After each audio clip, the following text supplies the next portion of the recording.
created everything. Look what a powerful being you are. You did these things, but now you're in a human body, you forget the power you have. What you do is what the whole universe is doing at the place you call here and now. You are something the whole universe is doing in the same way that a wave is something that the whole ocean is doing. You're doing it. Doing what? Using your imagination. Welcome to Metamystics, where you don't know what you don't know. My name's Jonathan. I'm Sean. And today is, well, you know, I'm not going to lie to you. We kind of had to change up at the very last minute. We were supposed to be getting Tiffany Haney on the show tonight. She's dealing with a sick kid. And of course, she's in the north, so she's an hour later. But that being said, that's all right. There's always something to talk about whenever it is involving mysticism, the psyche. Yeah, every single thing that we talk about, like, it's always something fun. Dude, these are my favorite shows, especially the ones where you got to, like, hurry up and figure out what you're going to do. Like, how are you going to pivot, you know? Like, to be honest, like you said, I don't think we'll ever run out of things to talk about. It's that abundant, you know? 100%, yeah. And honestly, there's been times where we get guests on the show and I'm like, damn, I kind of had something that I wanted to talk about tonight, you know? Right. But yeah, dude, it's going to be a fun one. But first of all, thank you, all of the one out there for joining us. It is going to be a fun night. We appreciate you supporting us in the way that you do. And for anybody else that wants to be able to join these live shows, go to patreon.com/metamystics. That link is in the show notes below. And we have several different tiers, but if you sign up for the Wonder Wednesday tier, you'll have access to come and join us every Wednesday night at 9 p.m. Central. Yeah, so this is where it's going to get a little strange. Tonight, we are talking about the shadow gods of myth, okay? Sometimes they are the baddies of every myth, of every religion, of every, you know, ancient culture. There's always been some kind of adversary, if you will, sir.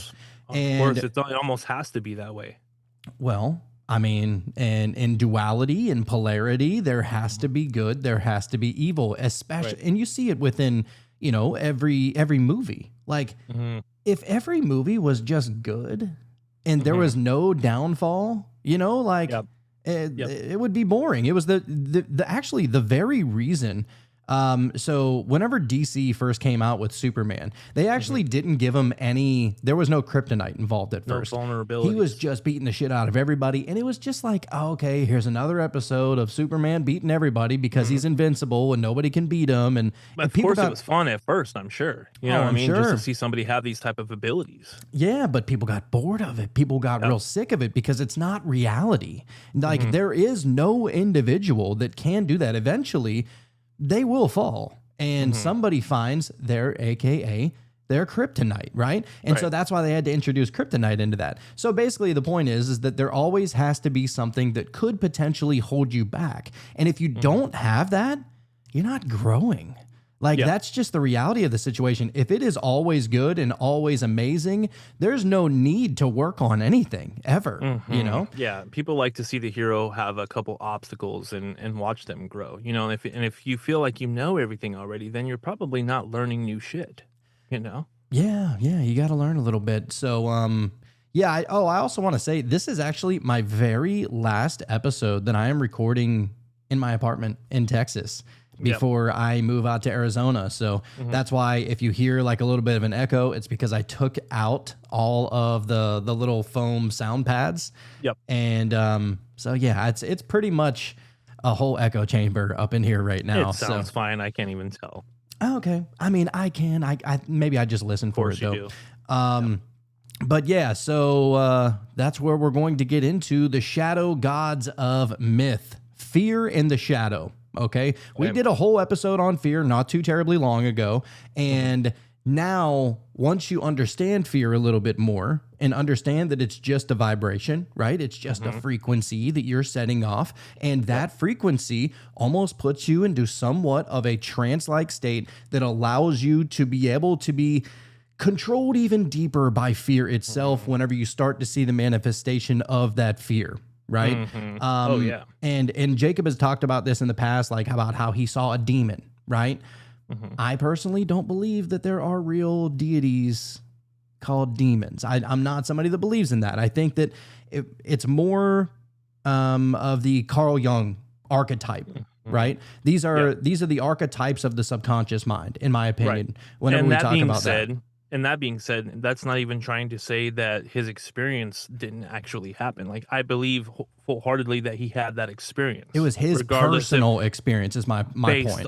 Right, based off of his beliefs. Right. Well, it needed to manifest as something. You know? Yeah. And so it's not to say that he's full of shit. I don't believe he's full of shit. I don't believe that anybody's full of shit, because an experience is an experience. What I'm saying, though, is that without the mind and without the fear, maybe you wouldn't have seen it. You know, is kind of my point. So I think that these things are kind of existing, maybe dimensionally, you know, maybe just within the subconscious. You know, whenever you're not dealing, a lot of people try and suppress their subconscious. They try and suppress their desires. They try and suppress their fears. And, you know, it's like holding a basketball underwater. Eventually, that thing's gonna pop up. Yeah, you know? The mind is a powerful thing. Dude, I mean, I don't even think you can argue against the mind being the most powerful thing in all of creation. Absolutely is. The most complex as well. Dude, yes. I mean, hey, dude, it's the first principle of the Hermetic principles. That's it. All is mine, man. Yeah, buddy. So every great spiritual tradition tells us the same thing. Do not fear. The Bible says, fear not 365 times, one reminder for every day of the year. Franklin Delano Roosevelt, old Roosevelt, dude. Was he the one in the, he was the one in the wheelchair, or am I thinking of somebody else? Oh, I think you might be right. I Yeah, always but get the I'm the presidents mixed last up. person to ask about history shit. You know? Me neither. I'm terrible at it. But anyhow, Franklin Delano Roosevelt echoed it during the Great Depression, declaring, "The only thing we have to fear is fear itself."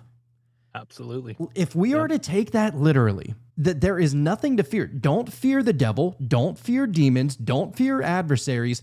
Fear your fear if you're going to fear anything. Fear the vibration itself of fear. Yes, Right. dude. Yes. Because that's what's going to ultimately open up doors to seeing negative entities or experiencing horrible experiences, because you are opening yourself to the opportunity to experience that, basically, just because your general vibration is that reality. And conversely, you know, if you're not embodying that frequency of fear, and you are embodying something on the polar opposite end, well, maybe you start to see some Pleiadians, huh, Nick? You know, like I can't imagine that you see them while you're in fear, right? I mean, I'm just guessing. Impossible, I'm pretty sure. Impossible. Yeah. So that's what I'm saying. But anyhow, why is this constant insistence on not fearing? Because fear is the lock on the subconscious. Fear is the barrier between us and transformation. Fear keeps us from seeing ourselves as we truly are. Shadow work is the practice of breaking through that barrier. Carl Jung explained that the shadow is not evil, it's the unacknowledged part of ourselves. Our anger, our envy, our lust, our weakness, even our untapped power. All are repressed into darkness. When we ignore the shadow, it controls us. When we face it, it transforms us. And the ancients understood this truth long before psychology gave it a name. Every culture created myths of shadow gods, deities of chaos, trickery, storms, and death. These gods were feared because they embodied the parts of life that humans could not control. But they were also respected, for to confront them was to confront fear itself. So tonight we descend into their realms. Set, Loki, Tezcatlipoca. That's a new one for me. Samael, Hades, Satan, Kali, the tricksters of myth and psychedelics, not as enemies, but as guides. For these shadow gods are mirrors of the subconscious, and when faced with courage, they are not destroyers at all, but initiators. That's interesting. It's interesting to me that even, you know, like all the different cultures all around the world has that shadow entity. You know, even ourselves, even if it's not an entity itself. You know, let's say you're just having like a good stretch of like good days, right? Everything's going really smooth. You know what I'm saying? You got that promotion, like things are just going very well. But in the back of your mind, and at least for me, I'm not going to speak for everybody, but in the back of my mind, I'm like, where is the monster around the corner? Like there's something lurking. It's just waiting for me to you know what I'm saying, not be super prepared for the presence of that thing. You know what I mean? So I'm just sitting there like in waiting almost sometimes. Well, I It's mean, like I make my own monster. you're almost creating it at that point, Exactly. you know? Yes. So yeah, dude, pretty wild. So the archetypes of the shadow. The shadow is the unseen self. Carl Jung taught that we project onto others what we cannot accept in ourselves. Hmm. Deep. Absolutely. Deep. Oh yeah. Yeah. How many people are like, they can't stand homosexuals, right? Like they can't stand the gays, they can't stand the lesbians, they can't stand the transgenders and whatever. And it's like almost like too much. You know what I'm Why saying? does I'm that like, bother you so I don't bad? like do whatever you want. I don't like get I'm it. not living your life. I don't care, you know? Right.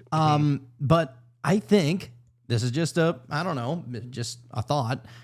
Maybe that's something that they're battling internally, you know? Mhm. And that's not even Maybe. to make fun. I think that that's actually probably what's going on. Probably. Nick, what you got? Nicholas. Yeah, no, I agree. I think that kind of thing happens like naturally whenever you either one, like you're saying, you're like have something internal that you're projecting, or you're suppressing and like demonizing something that is natural. Mm. Like for like you know the whole adage of like the Catholic girl that like goes crazy after they get out of the house kind of thing, Mhm. like sexually. Oh, yeah, it's It's repressed. Yeah, it's repression of like normal things, or if you make repression and shame, or like like people in Europe, they typically deal better with alcohol like growing up as kids because it's not like no never touch it. It's like normal. It's around the same concept for like those kinds of things. With those kind of ideologies, whenever you repress and suppress, they tend to like express themselves later in like those kind of ways. Oh, 100%, dude. Those all go hand in hand. I'll tell you what, that's funny you bring that up about the Catholic girls because there was this, well, I don't know if it's still around or not, but it used to be called St. Joe's, and it was an all-girls Catholic school. And everybody knew that. Like, if you're talking about that, they were referred to as the St. Joe's hose.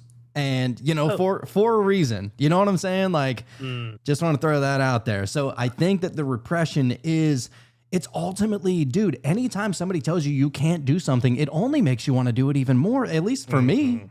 Yep. Yeah, and just think about too, like how many pastors and preachers and all those things, they all have the most like rock star, extravagant, like sexual lifestyles that are like not typical for like a regular person, but they're like the people who are supposed to not be doing it the most. Like there's got to be some correlation to that, you know what I mean? Dude, yeah. Repression, you can repress it for as long as you want, and good on you if you can stay repressing it. I mean, there are people, like monks that take vows of silence, and what is it called whenever you go without sex? Celibacy, vows of celibacy. And, they make it. I can't remember which one it was. There was a monk or a guru or something like that like he was trying to test like his patience like to the max. So he had a bunch of like women jump into bed with him totally naked, and he wasn't going to touch them or anything, but just to see like how far he could, hold himself back. And he was able to do it. So I don't know. Maybe he was just kind of teasing himself, to be honest with you. But maybe he just wanted to, little freak, he was just like, look, I'm not touching, but I'll take a peek, But yeah, some people just get a little weird with it. Anyhow, so ancient myth makers projected this onto gods and monsters as far as how we, just to go back a little bit. So Jung taught that we project onto others what we cannot accept in ourselves. And so ancient myth makers projected this onto gods and monsters. By telling their stories, they gave form to the chaos within so that it could be faced. To understand these shadow gods is to understand the human condition. Each one is a fragment of the subconscious, the storm, the trickster, the mirror, the accuser, the inevitable.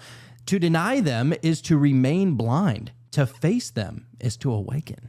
And that's the beautiful thing about it. You know, when you see something about somebody, then it just really bothers you. You know, that's the opportunity that you can take to go, okay, why does that bother me? You know, what do I need to examine about myself that's creating this issue that doesn't need to be there? Yes, big time. So before we go any further, get over to the chat. White Boy Wizard said, "What up, lovely motherfuckers? What up, With some motherfuckers, yeah." So happy to see that y'all are here tonight. This is going to be such a fun episode. So, all right. So I figured, you know what? Let's dive a little bit more into Carl Jung and the shadow, because I think that it's going to bring this all into just a little bit more context for anybody that is very curious about Carl Jung and his philosophy and his teachings and stuff like that. Oh yeah, and if there's anybody to cover the shadow self, you know, it's Carl Jung. He created Hands it. down. He created it. Yeah. You know, He's the man, though. That's what I'm saying. He is the man. Yeah, no doubt. So Carl, by the way, this is from artsofthought.com. Never heard of it, but it looks awesome. So Carl Jung and the Shadow, a guide to the dark side of the mind. Let's go. Carl Jung has captured the interest of both academics and spiritual seekers alike. One of his most powerful discoveries was his concept of the shadow. Carl Jung's shadow is a symbol that represents the hidden side of every human psyche. The shadow is composed of hidden aspects of an individual's personality that are deemed as unacceptable and tucked away into the hidden parts of their mind. Shadow characteristics are mostly formed by shame.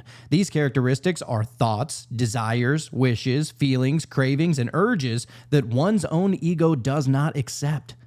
The ego doesn't accept it. Oh, shit. That's the internal battle, right? Right.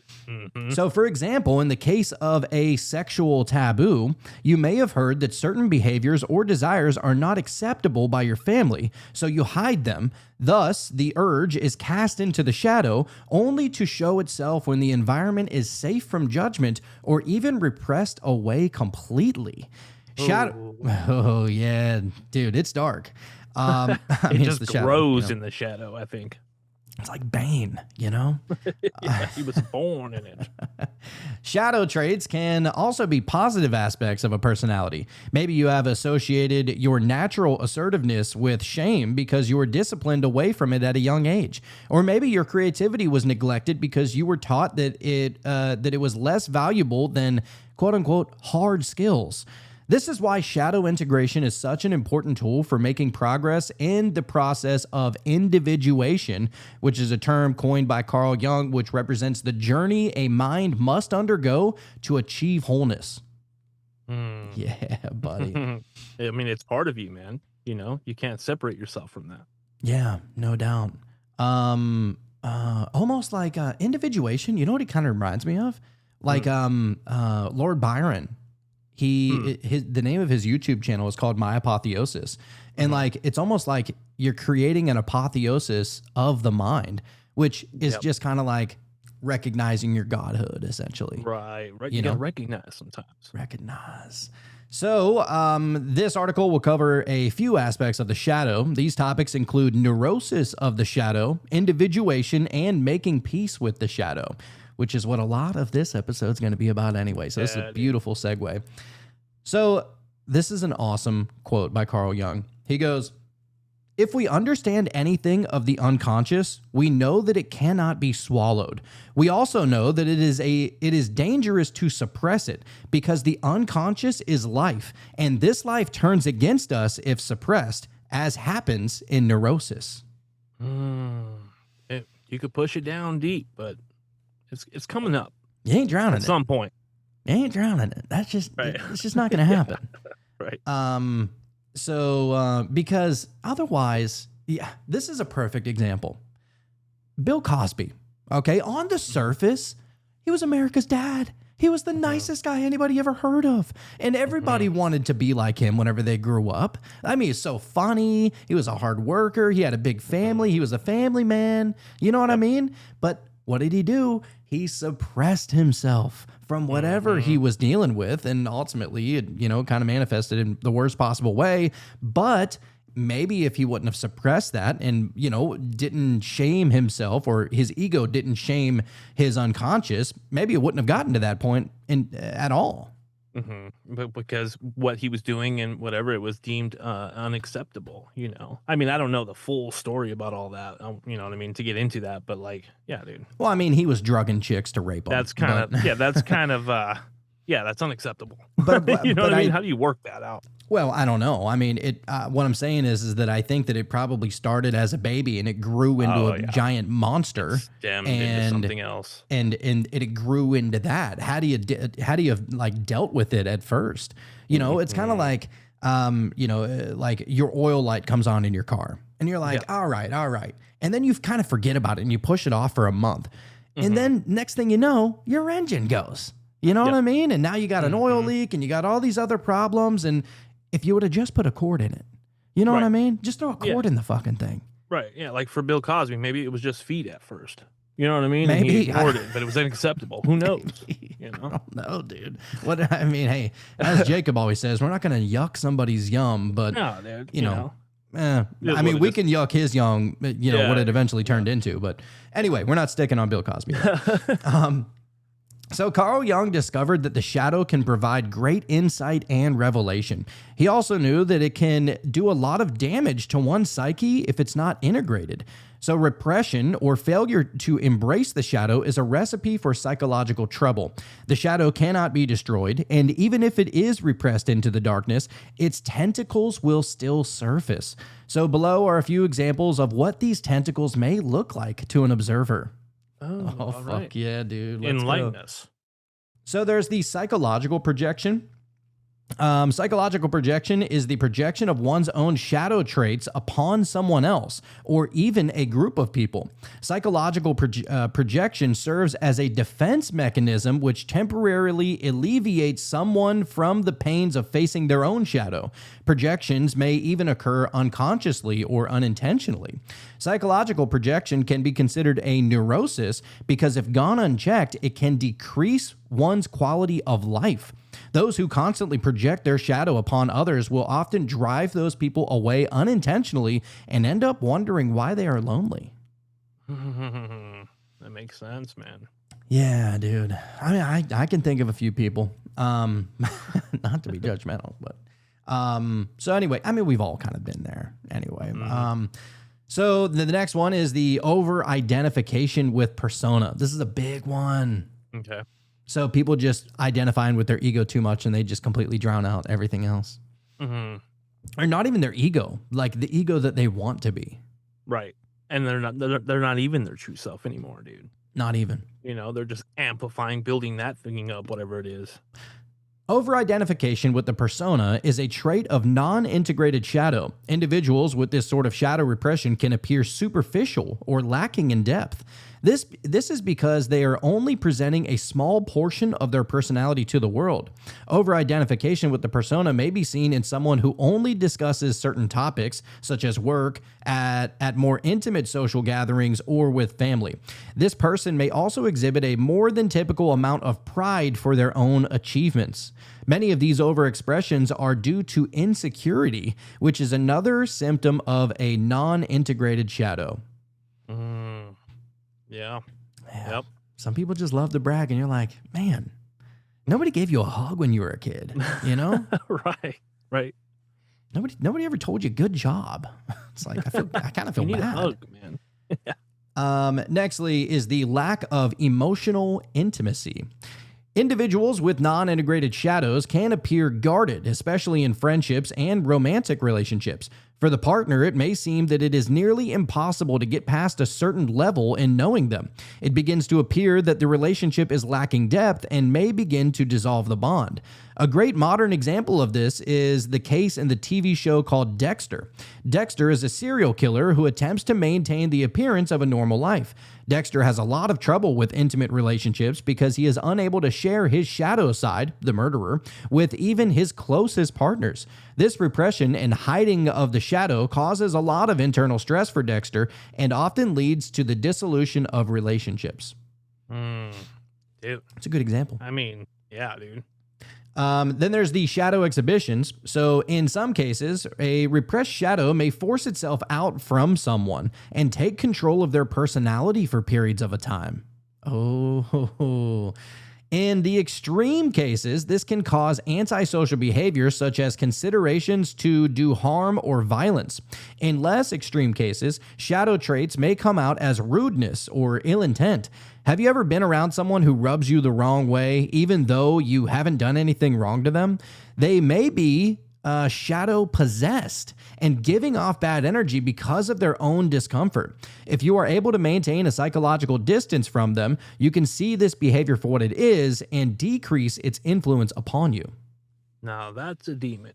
You know what I mean? If something like that, something that powerful within your own mind is going to take over and force you to do something that you didn't even really want to do, man, that's a demon possession. That's the shadow made manifest. And what's a demon more than just negative thoughts anyways, you know, as far as I'm concerned? I mean, it is literally your subconscious that is like rebelling against you.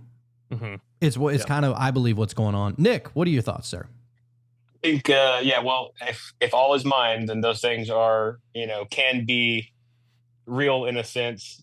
They can be real and of your own mind and have their own influence as well. Does that make sense? Yes, 100%. And I don't know. I have a picture in my head of like there's definitely thought forms that are of your creation, and then that probably exist outside of your creation that even kind of have their own consciousness that exists outside of just around you from your own mind in the astral, I guess, right? Yeah. And I think that we are all existing within that soup in kind of like a fluid dynamic, and you have your own kind of aura field that you're interacting with all of that through, like on a daily basis. And I was getting the visualization of like, you know how like in like Dragon Ball Z or whatever, how they have that kind of like aura that goes around them. Mm-hmm. I feel like that's what you have all around you. And then there's the ether that has these entities and things that can or can't influence into your field. And like, you know how whenever you put a rock in the water, there's like, like vortices that start going around if the water's flowing across your field. I think those repressions and suppressions and things, they mess up the protection layer of your field, and it allows those things to like influence to get through. Does that make sense? Yes, 100%. Yeah, absolutely. So that was the visual I was seeing. You know what? And I was able to visualize that in my own mind as you were describing it. So very good. It also makes sense too, if you're in that state and you let's say your aura or whatever that field is weakened, you know what I mean? That's when all of a sudden you start to make yourself sick. You know what I'm saying? Yeah. Whether it be stress or what have you. Oh, big facts, dude. Yeah, it's crazy what the mind is capable of. Like, I don't care how crazy AI will get. It will never even come close to the human mind. No. It can't. I mean, yeah, it might know certain information, but it's not capable of affecting the world the way that we do as individuals. Exactly. And and another thing that I think of as far as the mind being that powerful, the one thing that really hit me hard was when we did the whole placebo episode. Like that right there is just like you just heal yourself with your mind, but you have to truly believe it, of course. You know what I mean? Like that's the only, you know what I'm saying? The only boundary on that is actually believing in the fact that you will be healed. I mean, you truly believe it whenever you're making yourself sick, don't you? Absolutely. You know, it's not a Absolutely. matter of belief, it's a knowing at that point. Exactly, and this is another example, like, let's say, well, because I vape or whatever, and if I can't find my vape, like, especially in the morning, for whatever reason, it's not where I put it. I start, like, getting this, like, anxiety, I need my vape or whatever. As soon as I find it, all of that fades away, and I feel better, and I haven't even hit the vape yet. It's just my mind just made my body put it into that whatever, that flight state, where I'm, like, panicky for a minute. Yeah, yeah. Well, and honestly, that's why I would like to eventually just break out of all of my habits, like all the bad habits. Attachments. I think Yeah. that, yeah, the attachments for sure, but like just bad habits that, that you don't even think about, but you still do them, Yeah. Like, Mhm. I mean, I don't know, you hit the vape like 1,000 times a day. I'm conscious of maybe shit. 30 of them. You know what I mean? Right. Like, I don't think Yeah. about it. But anyway, yeah, it's crazy what the mind is capable of, and like what it's capable of, like as far as running in the background, because the background actually controls more of your life than even what's in the forefront. Absolutely, dude. It kind of reminds me of the code running through the laser light. You know what I'm saying? Like that's the thing that's always going, and we just can't see it. Yeah. Though, Unless did you're you on see? DMT and whatever? Did you see Danny Goler actually got hooked up to the brain nodes, dude? Oh, I and he didn't. did the test. Nick, did you see that? Yeah, I commented on his.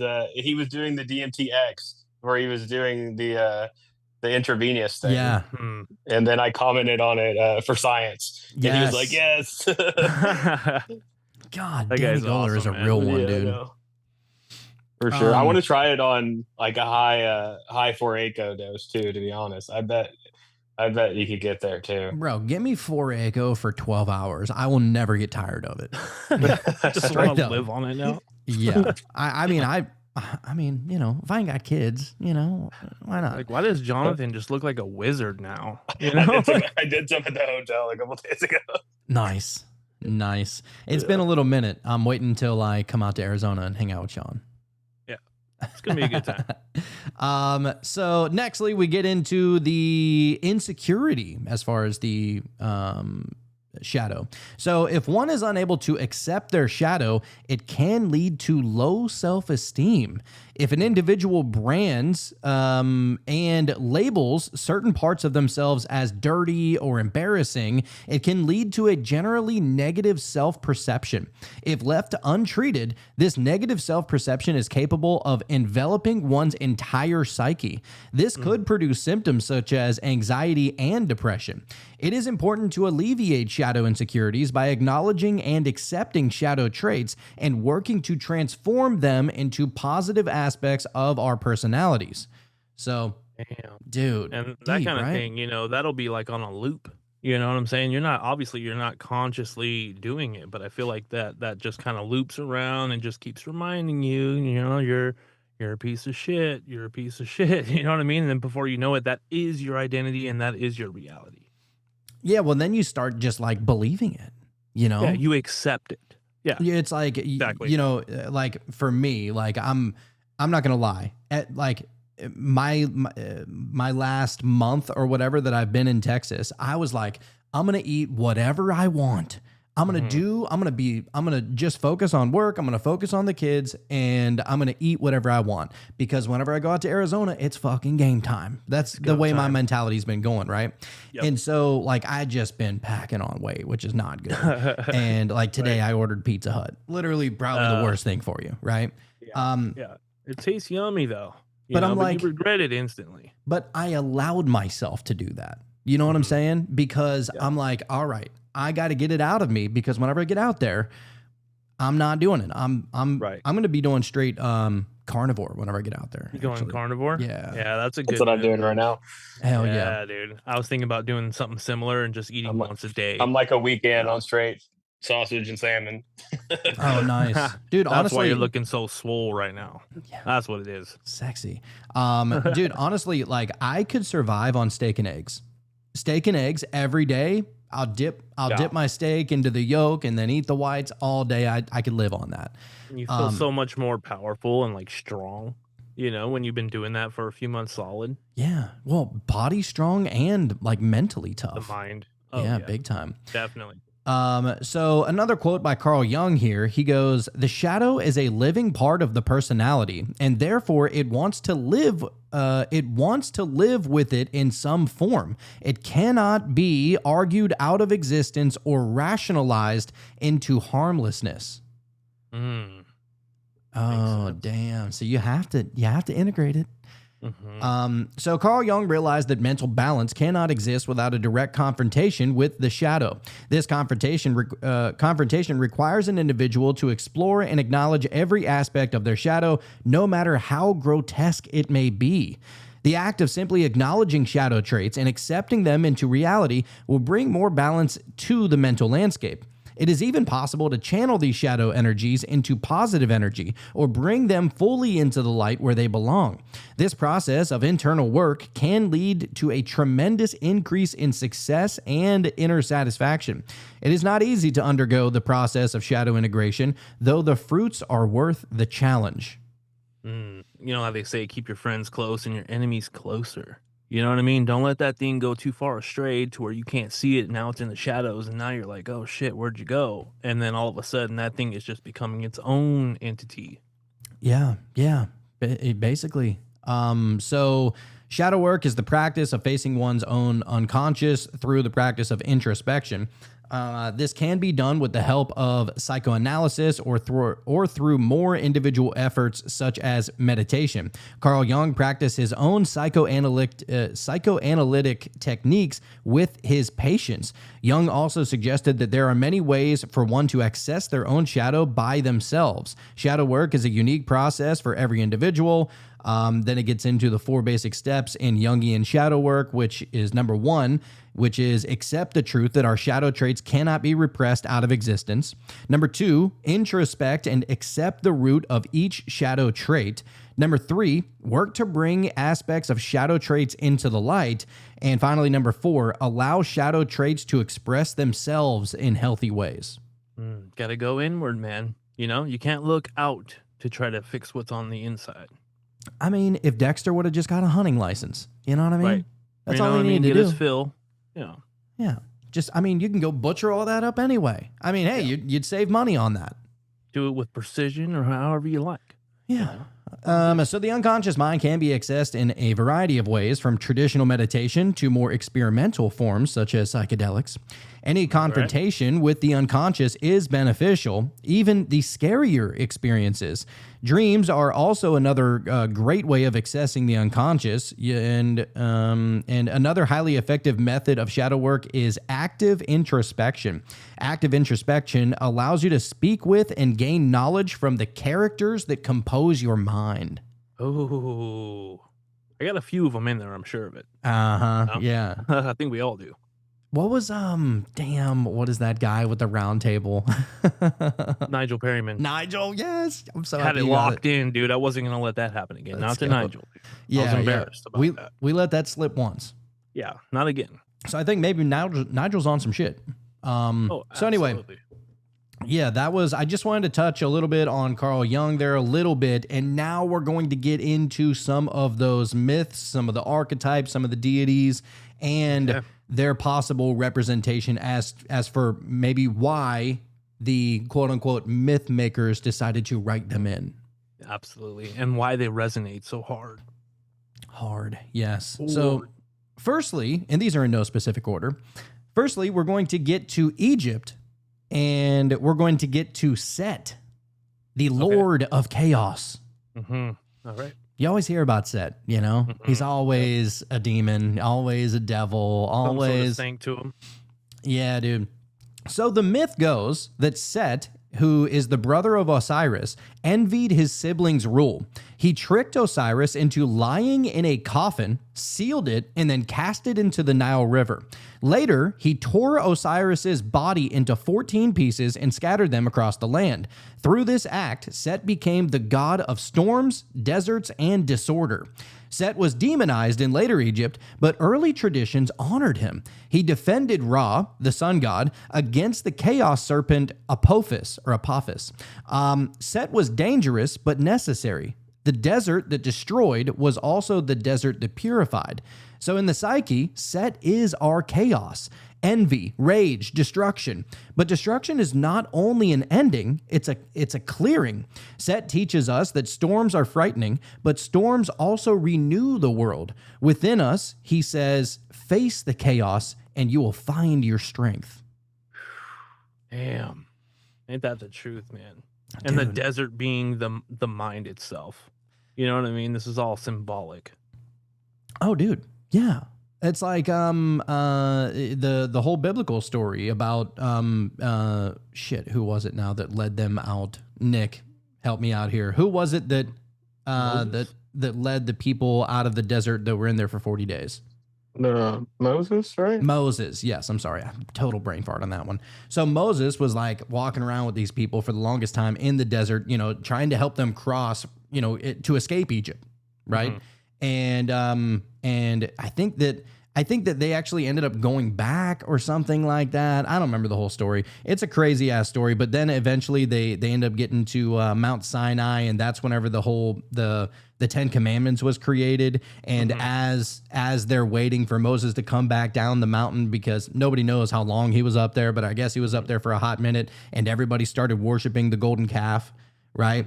And then Moses comes back down and Gets pissed off. allegedly God says, I'm just going to kill them. And Moses is like, no, don't do that. Let me give him a chance or whatever. But then Moses gets down there and like kills him himself. It's kind of strange. Right. It's like, I don't know.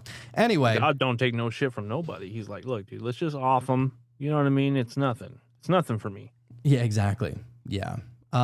So next story we have would be in Norse. Okay. I love the Norse shit. So, of course, whenever we're talking about Norse, we got to talk about Loki, the trickster. So, the myth goes that Loki was the blood brother to Odin, not the actual brother, but the blood brother. You remember those movies where like you share blood with each other? Now you're blood brothers. Oh, yeah. It's like that. So he is the blood brother to Odin, neither fully god nor fully giant. He deceived, he shapeshifted and birthed monsters. Fenrir, the wolf, let me try and get this word right. Hormungandr, I think. Perfect. Who is the world serpent. And worst of all, he tricked the blind god Hoor. I'm sure it's not said whore, but horror. Okay. I don't know. You know how they talk. Yeah. Anyway, he tricked the blind god into killing Balder, the beloved son of Odin, setting Ragnarok into motion. Yet Loki was not purely evil. Time and again, his wit saved the gods as often as it doomed them. He was unpredictable, necessary, and dangerous. In us, Loki is the inner saboteur, the part that disrupts plans, mocks the seriousness, and dances at the edges of order. He destabilizes us, but in doing so, he keeps us alive. Loki reminds us that rigidity is death and chaos is renewal. Dude, he might be one of my favorites now, I think. Dude, if he's one of your favorites, you have to go watch the Loki series on Disney. I know. It was like a long time ago when it first came out. I put on the first 2 episodes, and then for whatever reason, just stopped watching it, and it was good too. I have no idea why I stopped. Dude, it's so fucking good. Definitely watch the Loki series, and then Jonathan, you got to watch the Gods of Egypt movie. Yes, I will. Thank you, Nick. Yeah. Hey, I just got done watching His Dark Materials, which was awesome.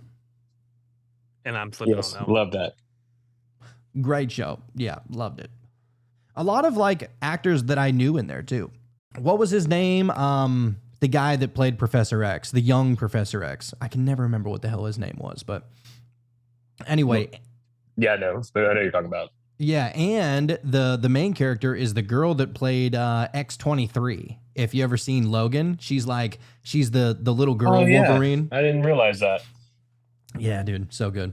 But anyhow, so setting Ragnarok into motion. So he wasn't purely evil, and he reminds us that chaos is renewal. So They write these characters into the stories. Look, you can sit there and you can believe that all of this stuff literally happened. That's totally fine. Nobody's going to judge you. It's totally okay, right?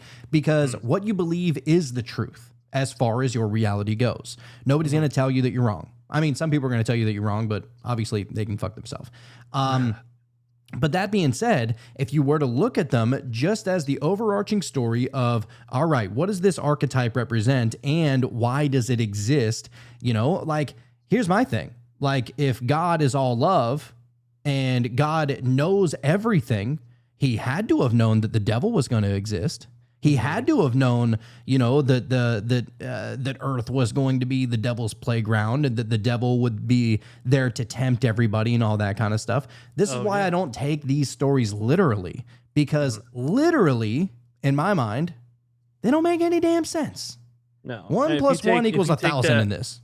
If you take that literally, it seems like a kind of a cruel God to me, you know? Like, as you were saying, if he's an all-knowing God, then he would know that his creation, which would be people, you know what I mean? Us are going to have that sinful nature. And so where do we get that sinful nature from then? From God. You know, like who created the nature that is sin? That would be God. And if he knew that we were going to adopt that nature, then why are we being punished for, you know what I'm saying? Like, it just doesn't work out for me. Yeah, why write it into the script of possibilities? Right, exactly. Is my point. Couldn't It's it like, have been done a better way if he's all knowing? you could have just said, look, every time you sin, I'm going to make sure you have blue poop. And that way you'll know that you sin. But no, whenever you sin now, you go to eternal hell. It's like, what? No, come on. Yeah. You know, it doesn't make any sense. And then going back to the whole polarity and duality, it's because it had to be that way. You know what I mean? Right. And that's why it's very important to understand it for the myth first. And then after, if you want to believe it, that's fine. But anyhow, so yeah, we had Loki. Next, we have Mesoamerica with the name that I mentioned earlier, Tezcatlipoca. I'm sure I'm butchering that, but so Tezcatlipoca was the rival to Quetzalcoatl. I didn't know that. Who was the Aztec god of night, sorcery, jaguars, and fate. He was called Smoking Mirror, this Tezcatlipoca, because of the obsidian mirror that he carried, a mirror that showed truth, but it was distorted, shifting, and filled with smoke. Oh, I mean, I think he kind of represents the illusion. Yes. You know what I'm saying? That the veil that we put over our own lens. Literally smoke and mirrors. Exactly. Literally smoke and mirrors there. Yeah. So Tezcatlipoca once tricked Quetzalcoatl into becoming drunk and disgraced, driving him into exile. He was not just a deceiver, but the embodiment of destiny, the reminder that humans are flawed, mortal, and bound by fate. Psychologically, Tezcatlipoca is the mirror of self. He shows us what we refuse to see, our distortions, our vices, our false masks. In facing him, we strip away illusion and glimpse our own raw truth. Damn. Get rid of the smoke and mirrors. Great. That's great, dude. Look, Take the veil down, man. You can't like deceive your subconscious. That's the thing that a lot of people would like. You think that you can just like drown it out and deceive it, and no, that's not there, and you know, like that kind of stuff. The thing is that your subconscious is running 99% of the time, and your conscious mind, if you're lucky, is running 1%. Mm-hmm. Yeah, so your subconscious mind can deceive your conscious mind, rather. Right. I mean, we always talk about it like how we have 60,000 thoughts in a day, right? Mm-hmm. How many do you remember? Maybe 100? Right. Dude, if you remember 100 of your thoughts, you're doing great, right? A fraction of those aren't from your conscious mind, dude. They're just flowing by, dude. Like the system is just throwing possibilities out just constantly because the brain is doing what it does. You know what I mean? It's like, right. Shit. How many of those are you actually conscious of? But the subconscious catches all of them. That's the point. And that's why you can't deceive it, because it knows you better than you know you. Oh, shit. Sounds familiar. Yeah, a little bit. So yeah, that is your boy or girl, I don't know, Tezcatlipoca. All right. Next, we have Hebrew mysticism as far as Samael the Accuser. Samael. In myth, in Jewish texts rather, Samael is called the venom of God. He appears as an angel and a demon, the accuser, the tempter, the angel of death. In some traditions, he is the serpent in Eden. Ooh, all right. In others, he's the one who takes souls from the body at death. Samael is not rebellion for its own sake. His role is trial. He is the prosecutor in the divine court, and he's testing humanity's strengths. I'm sorry, this is written really strange. Basically, he's there to tempt but not destroy. He's there to reveal. So temptation to reveal, essentially. Not trying to kill you, but just trying to be, to help you pull your head out of your ass, and so that you can kind of look at the world in a different perspective in that sense.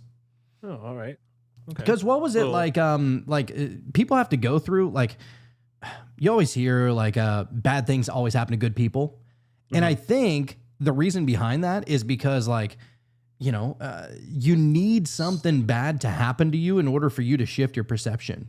Because think about it, whenever you're going through something so terrible, and we were kind of talking a little bit about Chris Bledsoe earlier, but look at all the crazy shit that Chris Bledsoe had to go through in his life, right?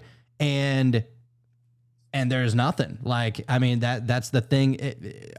Obviously, what eventually ended up happened to him, and yeah, that's just how that story goes. But I'm just saying, sometimes my internet broke up, dude. My bad. Oh, you're good. I don't know what was happening. I didn't hear anything you just said. I was just talking about Chris Bledsoe, how he had to go through a lot of trials and tribulations, which eventually led him to seeing the orbs and all that kind of stuff. Yep. But you hear about that kind of shit all the time, So nextly, here we go. So inside us, Samael is the critic, the doubter, the harsh voice that challenges us. He is poison and medicine. To face Samael is to discover whether we will yield to weakness or rise into resilience. Oh, so that would be the medicine then. I was like, how is that at all the medicine? But if you're able to see that for what it is and rise above that, then now you're doing better than you would have. Okay. I'm with you. Yeah. And it just reminds me of that story that I told, I don't know, maybe a month ago about this one guy who we had on the Cult of Conspiracy. And he, what is his name?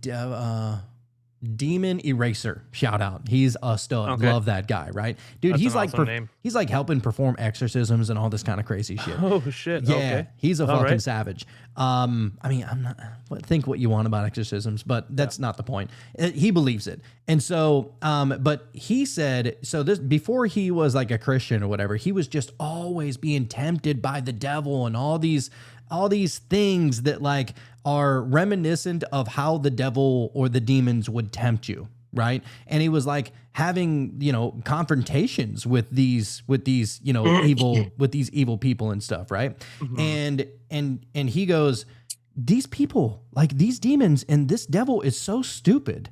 They only made me want to go be with God. They turned me into a Christian. And I was like, yes, of course they did. That was their role. Think about the inverse of that. It's why would a demon exist only to scare the shit out of you, scare you into being a Christian? Yeah, that seems a little silly, no? I mean, they're supposed to be opposites. I mean, you would Right. think that the demons would be trying to, reel you in, but here Yeah. they are. They're doing the Lord's work for them. Hearing you into okay, all right. Yeah, dude. So I don't know. I thought that was pretty interesting. But anyway, so in Greek, we have Hades, the lord of the underworld. Yep. So the story goes that when the world was divided, Zeus took the sky, Poseidon took the sea, and Hades took the underworld. He was not death itself, but the ruler of the dead. His most famous tale is the abduction of Persephone, shout out, we just did a show on her, which brought the seasons into being, life cycles of death and rebirth. Unlike later notions of hell, Hades' realm was not punishment. All souls, noble or base, entered his kingdom. His power was inevitability. In us, Hades is the voice of mortality. He says that every moment matters because time does run out eventually. He is feared but fair. So to face Hades is to accept that death is not an end, but a transformation. Oh shit, dude. But inevitable. Inevitable. Like holy shit. I've experienced that, man. Just that whole thought of my own mortality and like, I know we go into it a lot, and I think I've come a long way as far as like I'm really not fearing death, but like just that thought of like eventually and maybe hopefully one day when I'm older and maybe in my sleep, you know what I mean, would be preferable. But like just the thought of the inevitability of that is, yeah, that's cool. Dude, I you like know that. what? I actually think that that's what the so it was yesterday and today that the rapture was supposed to happen. Did you hear about this Of course, craziness? yeah, I heard about that. Did a whole show on it. Wild. Oh, did you? Dude, crazy.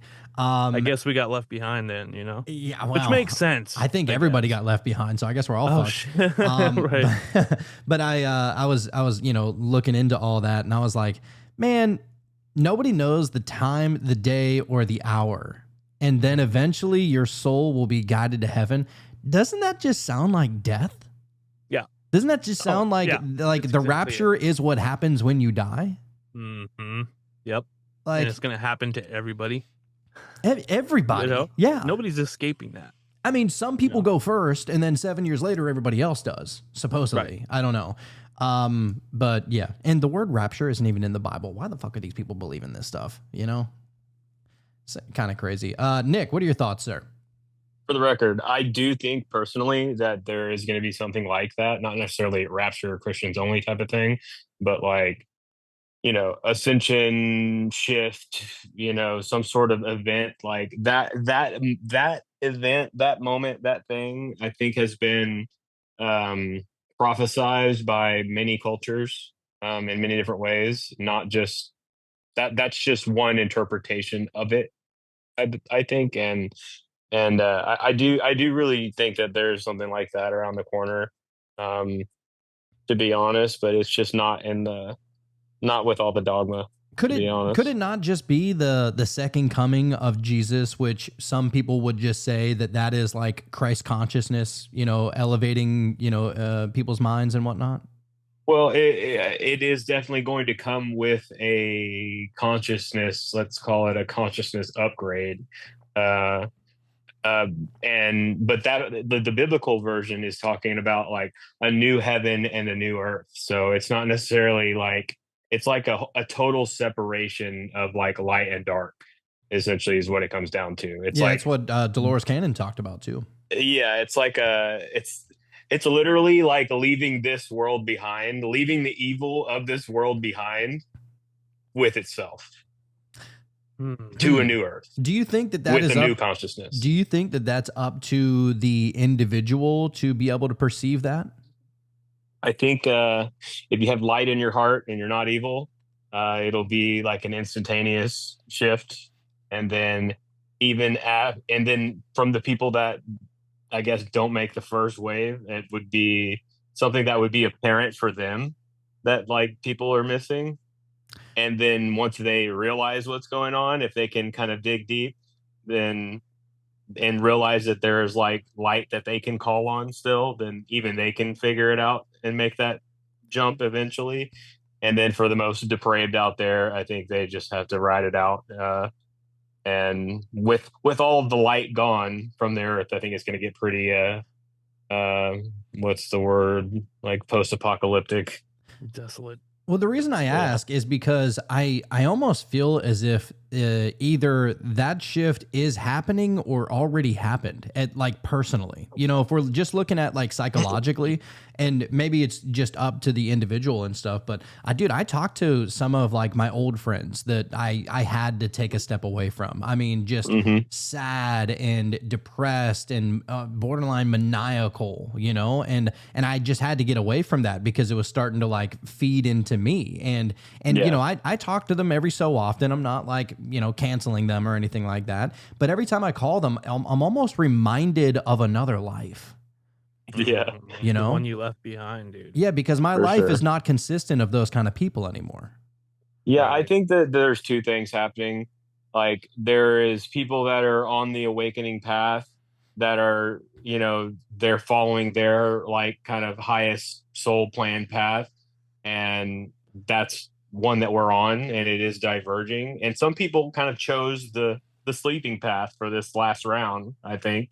And I think there's that going on, and the consolidation of like multiple parallel kind of lives all combining into one, which is why we're getting so much more deja vu and that kind of thing happening as well. But I think there is going to be it's going to be like more of an instantaneous kind of thing, like in a blink of an eye kind of deal. Will that be when the aliens make themselves known? Right after that, actually. Fuck yeah. All right. I kind of figured it'd be something like that because I feel like COVID really woke a lot of people up. Like that was, I think that's where it began, to be honest with you. Speaking of going through some shit, you know what I mean? To wake up. No, literally, like, because it comes with a consciousness, like understanding as well. Like that's the only way that everyone's going to be able to be on the same page with the interaction with them on that kind of level. Otherwise, it would be everyone arguing semantics on beliefs and X, Y, and Z. If it doesn't come with like, it's basically like a consciousness understanding manual, like download. So where everyone's on the same page, it isn't scared and isn't, fear based. And that's whenever they're going to be able to like say, hey, here's kind of what's going on. Here's the deal. But it's like, that's the only way that you could think about having open contact where it wouldn't be like chaotic. Right? Yes. And I've heard people talk about this too. And it just kind of reminds me of just like mass, like you hear about like mass hypnosis, right? Like that was the whole thing with all the COVID jabs and all that kind of shit. But like, I almost look at it as if it's like, could it be like a mass gnosis? Yeah. That's what it'll be, a mass gnosis. Yeah, exactly. Yeah. It's like the aliens won't have to let us know what's going on. We'll just know. Yeah. At that point. And they'll have actually a hand in that happening as well. It's like it's a concerted effort, I guess. Something's definitely going on. They'll be assisting the knowing. Yeah, there's something definitely going on, just I think with social media, and there's a lot of people out there that are able to express their own opinion and express their own voice and kind of come in contact with other like-minded people to be able to delve deeper into this theory or that theory and stuff like that. And yeah, I think that it's just like, it's that time. And then you add in like, dude, this orb situation that is happening every fucking night to hundreds of thousands, if not millions of people that are going outside and seeing these things. This is relatively new. You know what I'm saying? Like that hasn't been happening forever. Maybe it happens in like spurts or whatever, and maybe, certain people interpreted them as, chariots of fire or, wheels with eyes or something like that in the past. But I think that like, especially now, dude, you don't have to rely on an initiated individual in order to go out and look up in the sky and see these things. And what that does to your mind, like my first night that I saw those with you in Baton Rouge, dude, that opened something in me, like on some real shit. Like it blew my damn mind. I couldn't stop looking at it. And us talking about it like the way that we are for other people listening, it's like it has that kind of ripple effect, and it goes and spreads, and like as the more you open up, the more that you open up, the more that they know, like on levels that you would not believe, but they understand what you're ready for or open to or not. And the more that you're like, you know what, I'm gonna just humble myself and like just be open to like seeing something, you'll be surprised. And they told me over the past few years that that this kind of shit would be happening more and more and more, and it has been more and more and more, and it's been cool. Well, I'll tell you what though, the message is definitely getting out there, and I think that it's growing because and I usually don't like to talk about this kind of stuff because I don't know if anybody even really cares. But dude, Meta Mysteries has grown quite the listening base over the last year or so. Dude, we're averaging about like 5,000 people watching each episode. like Mhm. on average, which is great. So I think that a lot of people are starting to become a little bit more open-minded to this kind of stuff, you know, and not necessarily looking at it like it's demonic or, you know, we're Satan worshipers. And to be honest, dude, I'm about to get to the point over there on the Cult of Conspiracy. That's my baby. Don't get me wrong. But Yeah. I'm about to get to the point where I'm just about to start admitting that I worship Satan. Like I'm about to start doing it. Just be the Like antithesis. I have been on pushed. purpose. I have been pushed to the edge so far over there. Like heathen. I'm almost tired of explaining myself, you know? Yeah. And I'm just like to the point where it's like, look, you really want to know what I think? Come over to Meta. If not, I'm not going to sit here and just be judged every damn episode by another religious person. Not only just Jacob, I mean, it's everybody else too. But yeah, I can't tell you, dude, there was this one person that was like, Jacob, how can you call yourself a man of God? And then you have Jonathan as your co-host on the show. You need to find a Oh. new co-host. I was like, Oh my goodness. I got your back over there, dog. thank you. Thank you. I was like, I just wanted to say like, bro, I created that. Like Jacob didn't like pick me. I just want everybody to know that, you know? But Oh, anyway, shit. It's just the heathen in you, dude. You know, you can't help it. I can't It help is what it dude. is. You know, But I it is got interesting as far as what Nick was saying, you know, as far as being open to that sort of thing, because, you know, back in the day, like years ago, man, I used to look at the sky all the time, like and maybe it was for the wrong reasons. I think it was like a kind of just a fun thing, like the idea, the thought experiment of the possibility of aliens existing, you know, and to me, it was exciting. It was fun.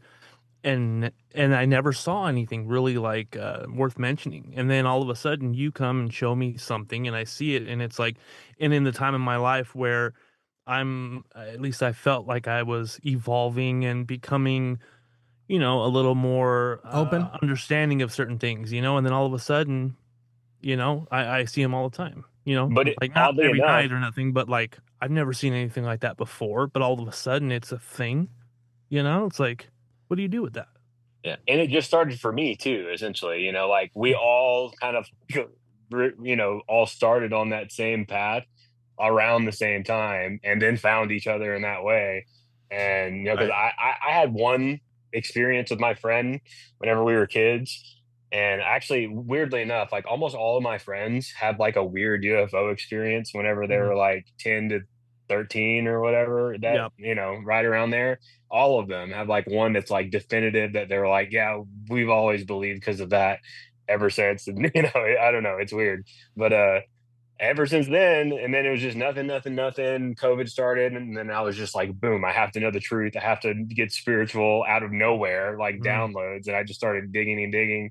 Then everything happened, and then I started seeing shit, and then now everyone else is like, Yeah. Well, and I it's think crazy. the It's kinda- beauty of that is that it's it almost it inspires you to learn a little bit more about it, because it's not gonna Yeah. like I don't think that it's going to, like, if you go out and you see a UFO in the sky, like it's not going to give you the secrets of the universe and help you understand yourself in this reality so much more, like just instantly by seeing it, but by looking into these spiritual different modalities. What could the aliens be? What have other people said about them? You know, what can I do in my own meditation, in my own shadow work, in my own psychedelic work or whatever, to try and really understand the depths of it, in which we understand maybe what the hell we're looking at out in the sky. And I think that it was more like you know, initiatory. You know, seeing something crazy in the sky sparks something inside of you that says, all right, I'm not crazy. I know what I saw, and nobody's talking about this, and nobody, you know, is really taking it as serious as we probably should. And that's really where it starts. I think it's just like, it's the initial flame.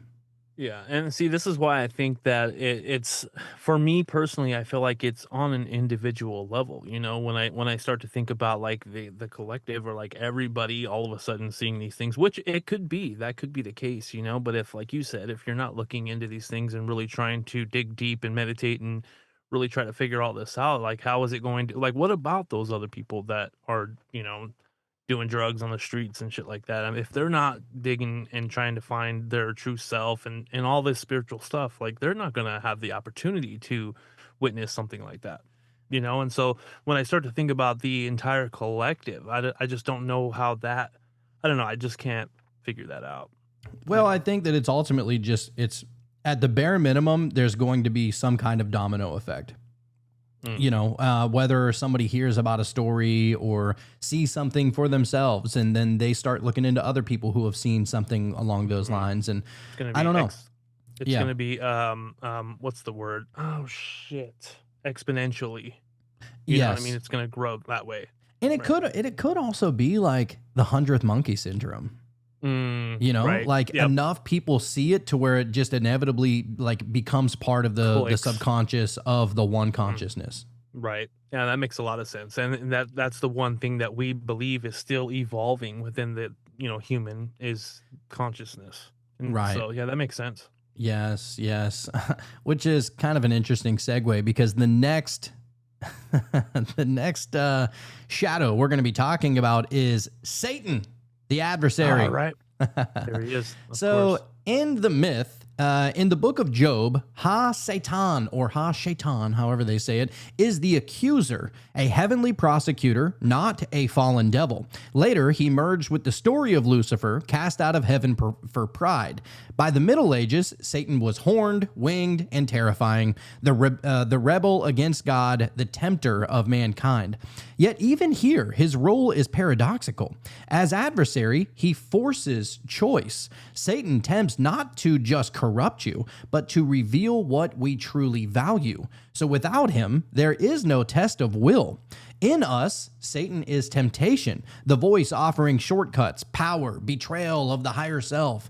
But in resisting him, we strengthen our spirit. Satan's shadow sharpens the soul. Okay. That's a good one. All right. That's a Yeah. good one. Which is this is something I was thinking about too, because I don't think it's a popular opinion, but as far as the whole idea of having Satan and all of these like things to be afraid of, we don't have the luxury to know what this world would be like without that being an idea and something that was written down and put in the human psyche. You know what I'm saying? And so just to give that its fair shake, it's like, who knows what the world would be like if everything that happened before this didn't happen the way that it did. It You know what I'm should have saying? just been another myth. We should be looking at it the same way we look at the Greek gods, the same way we look at the Hindu gods, the same way we look at the Buddhists, like all of them. We should be looking at it for the myth that it is and understanding the story. But some people, they have to believe it in order to truly understand it. But the thing is, they think that that's what's really happening because they don't truly understand what the actual like allegory of the whole thing actually is. They only know that that's bad. I need to fear that. And anybody that is with that, I need to keep myself from, which is not the moral of the fucking story in the that first is place. Definitely not what it's about, dude. But yeah, just to go back to what I was saying, as far as just like in the human psyche, like everything worked out the way that it is now because of everything that happened before this. And so even if people took it literally and they were scared and whatever, people back then were fucking doing some wild shit. And so I don't know. I mean, I guess it shook out the way that it had to, But as far as like what you were saying, I wouldn't take it to that extreme. You know what I'm saying? Like you can't hang out with somebody because like how dare you?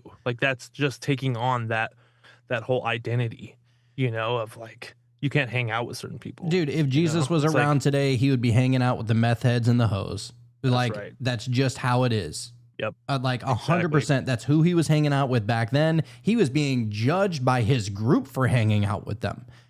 Because it's just like, a good teacher should be proud that their worst student eventually evolves into one of their top tier students, right? Right, Like that's a good teacher. A bad teacher is like, this is my number one student, and that dickhead in the background that is always interrupting me and always interrupting everybody else's attention. I'm not going to worry about him. He's a lost soul. That's a bad teacher, right? Beating the purpose. Exactly. So, anyhow, we go to the Eastern stories here All with Kali and the wrathful deities. So the myth goes that Kali bursts onto the battlefield, black-skinned, dripping with blood, wearing a garland of skulls. She slays demons with wild laughter, terrifying even the gods. Yet she is worshipped as Mother, the one who destroys ego to free the soul.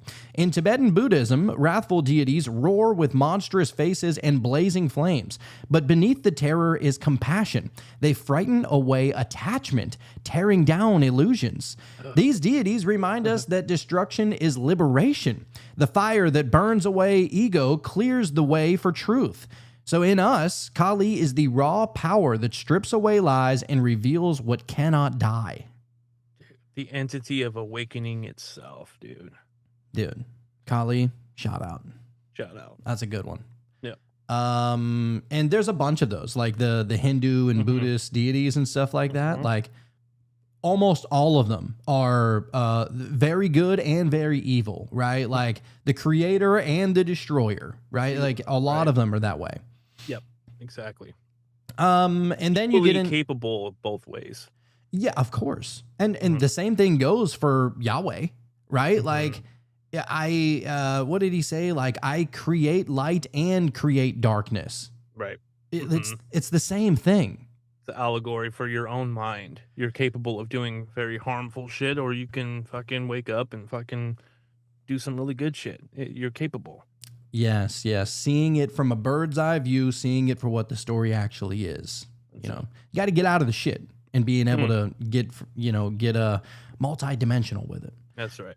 But there are universal tricksters as well. So every culture has a trickster. Hermes was a thief. Coyote was a joker. Anansi was a spider. Never heard of a couple of those. But maybe we'll do them one day. I mean, dude, and that's the beautiful thing about this show. We are never going to run out of things to talk about because you literally have thousands and thousands and thousands of years of mythology and story and understanding and looking at it through all the different lenses and everything. Like, that's what I love about this. Like, it's so much fun just unraveling it all. It's really fun to look at all of these old stories and myths, dude, and look at it from this point of view through this lens is so much more like I get so much more out of it. It makes sense, dude. You know, as pertaining to the human psyche. It's like, oh, what? You know what I mean? Like, holy shit. Yes, it makes so much sense because you think about it. Every single one of these stories were written by a human. So it had to go through the lens of a human. What was that human? What was that human dealing with in that time? And how did they immortalize these character traits that eventually turned into all of these different people at this round table? And what did they all what did they all have in them? Like, what did they all stand for? And that's the beauty of it. Like, just looking at them as the archetypes of the mind that, Carl Jung was saying. That's it, dude. So, so Hermes, Coyote, and Anansi, they lied, they cheated, and made fools of gods and men alike. They mocked authority, they broke boundaries, and turned sacred into comedy. But through chaos, they reveal truth. Tricksters remind us that life is not rigid order, but wild play. In us, the trickster is the spark of mischief that refuses control, the laughter that reveals wisdom in folly. Dude. I mean, just think about like and we're going to get to it here in a minute, but like the machine elves. They're always pointing at you. They're always laughing at you. Why are you taking yourself so damn serious, you fool? Every single time, right? Yep. As a matter of fact, I think I told this story a long time ago, but I have this buddy who he was kind of going through it. He had a drug addiction problem and everything, and so he was trying to get sober. And he heard that one of the best ways to try and get sober is to do like a crazy psychedelic trip. So he went to try and do the craziest one out of all of them, which was ayahuasca, right? Okay. And at this time, he's trying to turn his life around. He turned he gave his life to Christ and all this stuff. And he was a big believer, and he was going around and telling all of his friends like the truth about God and the truth about Christ. And you can fix yourself. Look what I did. And he was on a real good roll there for a while. He figured it out, dude. So it helped. Yeah, exactly. So he goes down to Florida and goes into one of those, mansions that are doing ayahuasca ceremonies with the shamans and whatnot. And you got to be there all weekend. It's an all weekend thing, right? Oh wow. And I'm sorry, I'm never doing it. There's no Ayahuasca. way. No way. No. Really? Dude, I couldn't stand DMT for 1 minute. Right. Well, I Like- mean, you were in the void though. I doubt you go into the void on ayahuasca. It's probably worse, actually. Is it really? Yeah. Nick, You what's did too going on much, with dude, I'm telling ayahuasca? you. I feel so bad. Whatever you do, proper, not double. Next time, I think you'll have a much better time. Even though you maybe got what you need, not what you wanted at the time, and it worked out, good in the end. But there is a way cooler side of it that is not as traumatic as well. Yeah, So maybe. ayahuasca is way more hardcore then. Well, it huh? lasts No, so no, long, I it's doesn't wouldn't it? have way- imagined that. Ayahuasca is way less intense, but it's way longer. Okay, so if you are in the shadow, you're gonna be there a minute. Yeah, Oh, fuck. You're gonna be there for a while. Okay. And But it's there's like- not it's- shit you can do about it. It's like Right. way stronger than mushrooms, though, right? yes. Yeah. Okay. Yeah, Okay. because mushrooms, you'll be tripping for like 7 hours. You're like, my God, I just want to go to sleep. Let me, Mhm. please. Right. I got shit to do in the morning. Yeah. But Never like, done ayahuasca either, but I do from what I can tell and what I understand. Like it's just like a longer, more drawn out version of DMT that like is, I don't know. You're like conscious the whole time versus like where DMT, if you go all the way, you're like you can't even move if you wanted to, kind of thing. right. Right. Oh shit. Yeah, I didn't even know I was crying whenever I did DMT. Oh, I mean, not shit. crying. It was just like a couple of tears, whatever. But Yeah. but it was actually tears of joy because it was the most beautiful thing that I've ever felt in my entire life. You know what, Nick? I I cry think you can. almost every time. Yeah, it's a beautiful thing. Yeah. But you know what? I'll make y'all a deal. I will do ayahuasca if you're there, Nick, and you're there, Sean, and if we're all be doing there. it. If we all do it together, and, Oh, and everybody shit. else that's here, anybody else that wants to Oh go my do an God. ayahuasca ceremony, a White Boy Wizard, come on down, baby, Come on with it. dude. I would do it if all of y'all are there. Yeah, I'm that's down. about the only way I would do it too. So I'm if down. that happens and somehow, then sure. Yeah, because I'll be damned if I'm going to some stranger and being around a Right. bunch of other strangers that are telling me it's okay. It's like, you don't know me. You don't know that it's gonna be You don't okay. know me, dude. You Right. know? I'm down, dude. I'm with you. So yeah, dude. Let's see. Just getting back over the chat here for a second. DC said, I have a Mjolnir keychain, silver. All right. Noise. Hell yeah. White Boy Wizard said, I'm thinking about doing the Ibogaine therapy. Dude, I have heard nothing but goodness out of that. I mean, I hear that it's, it's a ride, but whenever you come out of it, dude, I hear almost everybody's life is completely 180'd. Mm. Yeah, for sure. So I've already been in contact with the lady. I already forget the name. It's like not Ambrosia, but it's fucking some stupid ass name. But anyways, sorry, ADD moment.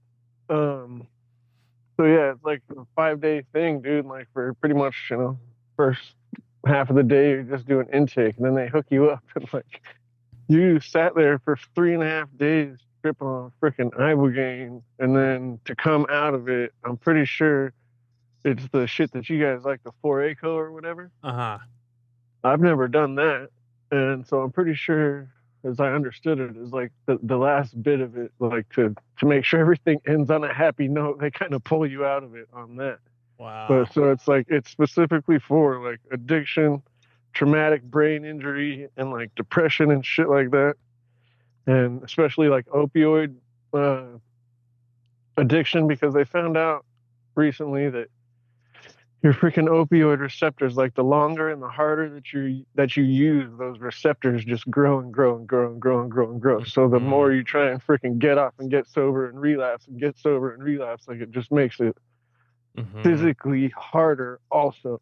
Right. So it's like I've been trapped in this fucking cycle for fucking I don't even know how long, dude. It's in my Right. whole fucking life at this point. And I'm like, I keep hearing crazy good shit about it, especially like for the traumatic brain injuries part. Like, I think that's a lot of my, problem in the first place, because I've been playing football and, riding bikes and skateboards and snowboards. Like, I've had like, I don't know, 13 or 14 real good fucking concussions. Oh, And, nice. the doctor at one point was like, you got to stop doing these. They're just going to start to affect you. Then like 3 or 4 more. And I was like, okay, I'm retarded. You got to stop hitting your head. Yeah, I hear they're actually opening it up for veterans right now. They're bringing it across the border into America for veterans, which is fucking awesome. Oh, That's that's actually, great that news. whole charge is being led by like some super hardcore fucking Republicans from Texas, and I think the other one was like Arkansas or Nebraska or something. Mhm. So that's real cool to see. But yeah, I gotta go. I'm gonna go to the one in Mexico, and I'll let you guys know about it when it happens. Interesting For that even a sure. Republican would be about it, because usually Republicans are like super anti-drug. So that's usually Right. more of a Democrat thing. So that's interesting. Is that a thing? Right, Oh. that's what I'm saying. Yeah, Hmm. dude. Yeah. Yeah, It's, that's one thing that we heard about that, as far as it resetting your receptors and kind of getting you to more of a baseline. That way, even the simpler things in life that would give somebody joy can give you joy again, and you can really feel good, more naturally. Yeah, that'd be great, man. hell yeah. Yeah, I'm pretty pumped. Yeah, that's awesome, dude. Yeah, we had that Ibogaine guy on, and man, what a great guy he was, I thought. Oh shit. He even guided How the long ago was meditation. that? What's that? I think it was maybe 3 months ago. Yeah, something like that. Oh maybe shit! 4. I'm gonna have to look that one back up. I don't know Oh, how yeah. that one slipped through. But Yeah, his name was I'll quit interrupting. his name was Iboga Talk. I think you can find him on TikTok too. Mhm. But yeah, really cool dude. Great energy, that guy. Oh yeah, dude, he That guy was guided cool. us on a meditation. Remember that? Yeah. Oh, that's right. that Okay, was that's awesome. sick. Yeah, he Yeah, was check on it out, one. dude.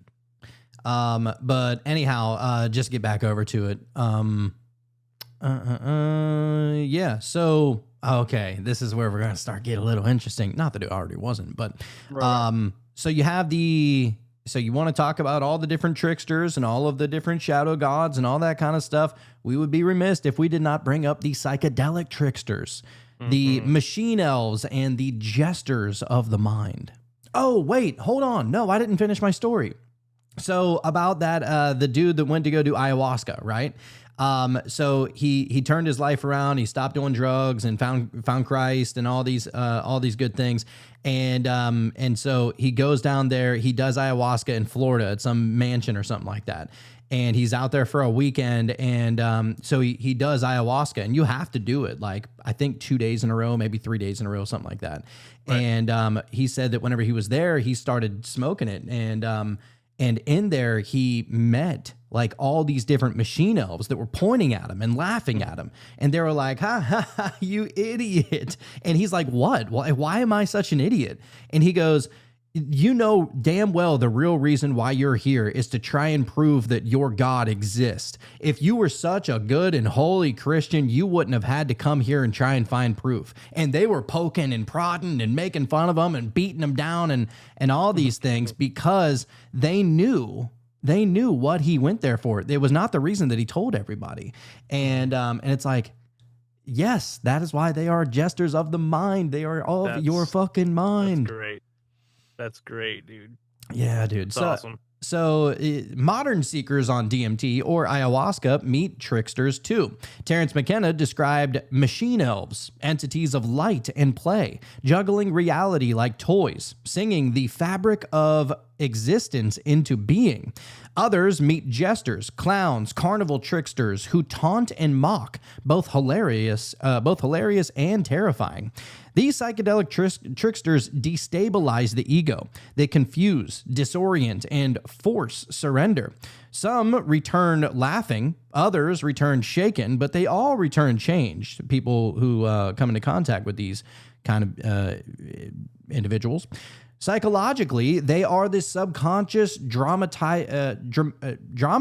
its own chaos. They teach not with comfort, but with paradox. To meet a machine elf or a jester is to encounter Loki, Hermes, Anansi, alive in the psychedelic realm, whispering the same lesson: let go of control. Yeah, baby. That's so fucking fascinating to me. If nothing else, man, the whole idea of those archetypes being something that so many people experience. You know what I'm saying? Like, how is it that that is just ingrained in us? Surely the message and what you're getting out of it is something from your subconscious mind, and so of course the gestures would know, you know, why that guy was there instead of what he told everybody, right? But as far as it being a jester or a machine elf, you know, like so strange how that's something that so many people experience. Well, I think that it's a perfect representation of how we would view them in that sense. Like here because here we are, we judge people for not having their life together and not taking life very seriously. And what are you gonna do? You're gonna go join the carnies or something like that, right? It's like you want to really throw your life away. You really don't care that much, Right, And it's probably a little bit of internal judgment there. But if you think about it, if even that individual is pointing at you and saying that you're doing life wrong, think about the mindfuck that's already going on right there. Oh God. Oh yeah. Oh yeah. So I mean, I could be wrong. That's how I see it. No, it's just interesting. Yeah, so cool. So you have the shadow work in myth. Initiation always leads underground. Persephone always descends to Hades. Shamans face spirits of death. Heroes journey into caves, into tombs, and into underworlds. The shadow gods are psychopomps, guides through symbolic death into rebirth. Shadow work mirrors this. By facing what we repress, we transform. The underworld is not punishment, but initiation. The shadow god is not our enemy, but our guide. Dude, if you told somebody this, they would think, oh, wow, you've really converted, haven't you? Yep. But it's so much deeper, and it's plain as fucking day whenever you look at it like this way, right? Mm-hmm. Absolutely, man. Like looking at the devil as if he's some kind of divine teacher. Yeah. Some people think you lost your goddamn mind. You lost it, dude. What are you talking about? Yeah. But I mean, if we were to look at it, for maybe the way that I believe that it's supposed to be taken, I think that that's the right way. Absolutely. And we do still have like modern archetypes of this as well, like within Hollywood and, stuff like that. But we still actually tell these very same stories. Darth Vader, who is the fallen hero, the Joker, who was chaos incarnate. Thanos was destruction for balance. They terrify us, but we can't look away because they mirror our collective shadow. When a culture denies its shadow, it projects it outward onto scapegoats, enemies, and outsiders. But only by acknowledging the shadow can we prevent it from consuming us, which is facts.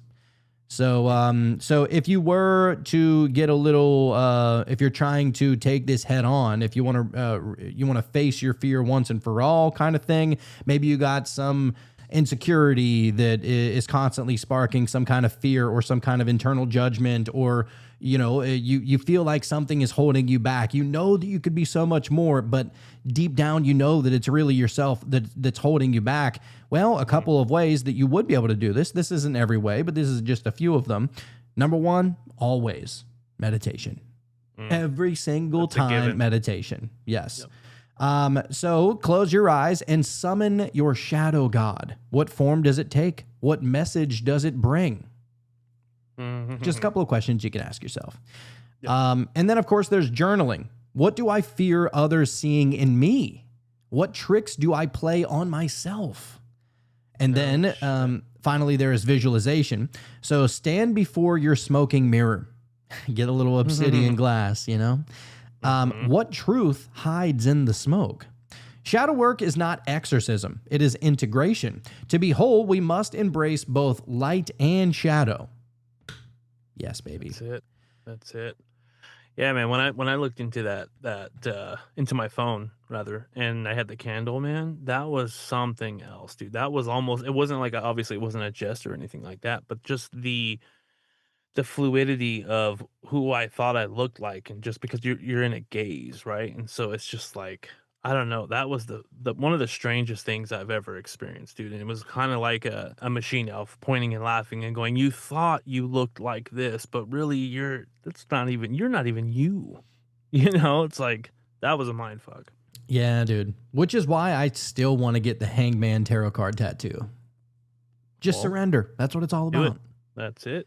And it is hard to surrender. Like, it is definitely easier said than done, because even whenever you think you've surrendered, dude, like there's levels to surrendering, like 100%. Like you are not willing to relinquish your power and your form of control on this reality as much as you think you do. Like, and that's something that like I have seen throughout meditation and psychedelic trips and whatnot, is that like, man, what more can I let go of? You know, Yeah. like I almost feel like there's a certain point within some of those that like, if I let go anymore, I just won't understand a word that ever comes out of anybody's mouth. You know, like Right. there's certain things to where like you need a little bit of control, but even Yeah. that, they're like, no, get rid of that just for this moment at least, you know?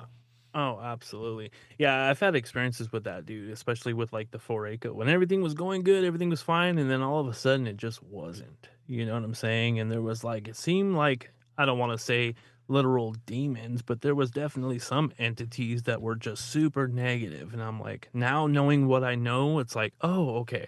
Now I know what to do the next time that happens, rather than being like, oh, I don't like this. You know what I mean? Which is still easier said than done, because Still. even knowing what you know, there's still going to be like, it's still the unknown. You still don't know what's going to happen whenever you confront it. You know, it's like, what happens whenever you see, you know, you're tripping, or maybe you have sleep paralysis or whatever, right? What happens whenever you see that shadow entity that's just lurking beyond the doorway? You know, like our first thing we want to do is fucking panic. Oh my God, what Run, was dude. that? Like, it's Fuck coming that. for me, right? Yeah.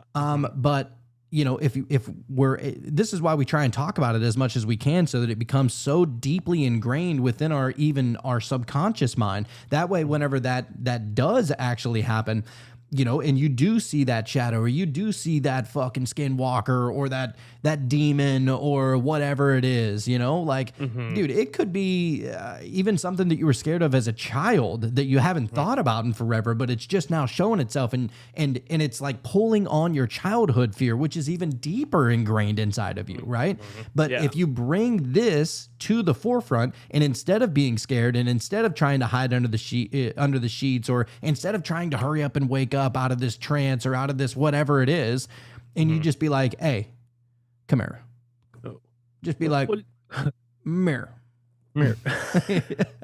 Yeah, like, You what know? do you want? What are you doing? Why are you here? You know what I mean? Like, you're the part of your brain that's accessing that subconscious part. You know what I'm saying? It's like you're right next to it. You know, and usually you're so far away from it, you don't even know it's there. And so when you are in that moment, instead of looking at it as a fright or flight or whatever, look at it as an opportunity. You know, and if you are meditating and doing this a lot more often, then it'll maybe become a little more second nature. I mean, to be honest, I think that's why the hermit carries the lantern. You think about it, you know, Yeah. because he's out there all by himself. And just like fucking hippie Jimmy came up and talked to me last year whenever I was in Florida, he's like, whatever you do, don't go into a cabin, you know, don't You're buy like, one. And I'm right. like, how Yeah. did you know I was getting ready to do that? But like, maybe that just wasn't the time, because I still want to buy a cabin. You know what I mean? Right. But Not completely convinced not to. no, it just wasn't the time to do it, I think. Yeah. I don't know. We'll Yeah. see. I mean, if I end up, you know, going missing for a little while, then I guess it was the wrong move. But, Right. but no, I just think that there's symbols of all of this, because the hermit is always, you know, by himself, which means he's doing a lot of shadow work. Right. Yep. And so Oh, if he absolutely. has that lantern always by him, then that means that he's always trying to the bring way. the light into the darkness. And so even if whenever you're going through one of those experiences, and, you know, maybe you do have sleep paralysis, or maybe, you know, you do have like a bad trip, or whatever the case may be, dude, just imagine, like, the mind works in symbols. So imagine, like, you're already in a trance world. Anything's pretty much possible anyway. Imagine there's a lantern, or you have a big ass fucking, like a deer spotlight or something like that. Or maybe you're just a Care Bear and you're shooting light out of your chest or something like that. I mean, your mind is capable of doing a lot of these things. And absolutely. you know what I mean? And so, you know, just symbolically, see what happens. I don't know. I'd be interested. I might have to try and give that a shot. Oh, absolutely, dude. Like I said, you're right next to it. You're in the darkness with it at that point. So Yeah, dude. So to close out of this pretty interesting episode, the gods of shadow are not villains of myth. They are mirrors of the subconscious. Set is our storm. Loki is our trickster. Tezcatlipoca, or Tezcatlipoca, there we go, is our mirror. Samael is our accuser. Hades is our mortality. Satan is our adversary, and Kali is our ego's destroyer. To fear them is to fear ourselves. To face them is to awaken. The ancients told stories. The mystics met them in visions. The psychonauts still meet them today. So I leave everybody with this question. Which shadow god lives within you? And when it says something to you in the dark, will you run from it or will you dance with it? oh, hey now. Let's All go. right, dude. Let's go. That was great. You know, it's so fascinating too, as far as like you said, you know, your mind works in symbols. And so if you have a face and a name to this entity, then you look into this entity and what it was for. What was it trying to get at? Was it trying to trick you? Was it trying to, you know, something along those lines? It's like now you can work with that, you know, and understand what that shadow, what that purpose of that shadow is for. And so then you could look into it and fucking figure out what that is. You Yeah, know I mean, what I'm it's saying? it's there to teach you something Exactly. every single time. Like, it's not just going to fuck with you for no reason, Right. Yeah. you know? Mhm. And yeah, I mean, dude, I'll be honest with you. And, you know, I kind of mentioned Jacob's whole demon story earlier. One of the main parts of that story that I feel like gets overlooked whenever we talk about it is, yes, you know, like this demon was haunting him and kept on making several appearances and kept on scaring the shit out of him. And then he like called for help. And then this angel, who had a very wonderful name, came and, you know, saved him basically by shooting like these flaming arrows until this demon just dispersed into the nothingness. Right. Right. But that only got rid of that demon that one time. Right? Like, it was just that one time. That demon still kept on coming back after that. It wasn't until like a few times that Jacob was just like, he was like, I'm so fucking over this. Like, he was beyond being scared. He was beyond being fearful. And he was like, you know what? Come at me. Let's go. Like, it's time. Like, he was just Wow. basically nutting up, and he was like, I'm not taking this shit anymore. I'm not going to be scared of you anymore. Let's go. You want to try and fuck Right. with me? I'm going to fuck with you. And Right. and then never saw it again. Right. Like he actually embodied the version of that angel that saved him. He embodied that energy instead of embodying the frequency of fear. Yeah, dude. You know what I'm saying? Yeah. And then it just went away. I was like, oh, okay. Fuck, Yeah, That's yeah. great. Yeah, I Super love it. interesting. You know, you love to hear those kind of stories. People actually, you know, literally, symbolically, mythologically, whatever, facing their demons. And Literally. it's Yeah. it's on a personal level, you know? Yeah, absolutely. It's up to the individual to figure this kind of stuff out, man. You know? It is. It is. Sean, what is that tarot card, sir? Oh, yeah. We got the 8 of Pentacles. My good dude. Dude, that's crazy. I just opened up to the 7 of Pentacles. All right, the 8 of Pentacles. I got rid of my little overhead light, so I have to use the computer light. The only way to become skilled at something is to continually engage in practicing in it. Right? Your skills are worth developing. The 8 of Pentacles is all about mastering your chosen craft. The apprentice in this card works diligently to hone his skills. He knows that success is a combination of education and practical application. Neither step can be avoided if he is to reap the financial rewards for his efforts. He is happy to do this work since he believes in himself and has no problems tackling the same tasks day after day. In his heart, he knows that he is working toward mastery. Wow. That's great. That hit close to home, man. you know? Well, not even just that. I mean, think about we're just talking about all this stuff, and we're saying it's easier said than done to face your demons, and instead of running and fearing them, like how are you going to put it into practice whenever that time occurs? Repetition. That's this right here, baby. That's it, man. Yeah, don't just talk about it, be about it, baby. Embody it. Yes, the spiritual message behind it says, what you have been studying or practicing will lead to abundance. Cultivating your spiritual practice may lead to working in the healing arts. Trust that you can do anything that you set an intention toward, and you can achieve success through diligent work that you enjoy. The key meaning of the card is hard work and productivity. The numerology, of course, is the 8 of Pentacles, so it's an 8, movement and transition. So pretty awesome. I like That's great. it. That goes for everything, man.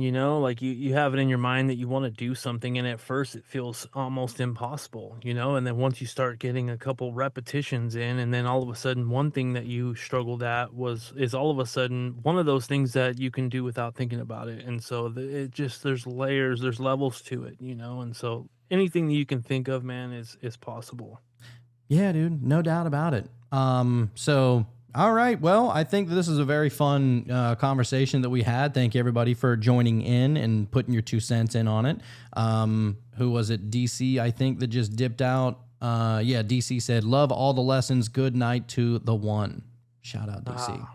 But yeah, this is a very fun one, dude. And so yeah, now I think we're going to get over to the meditation. So like I said, if anybody wants to be able to join in on the meditation, the only way to do that is over at patreon.com/metamystics. Of course, that link is down in the show notes below. We appreciate everybody who has been sharing and liking and commenting and all the things, leaving reviews on whether you're leaving it on Apple or Spreaker or however you're doing it. It really helps this podcast get pushed out to more and more people. So if you know somebody who is just on the very beginning of their journey, we try to keep it as light and as what's the word?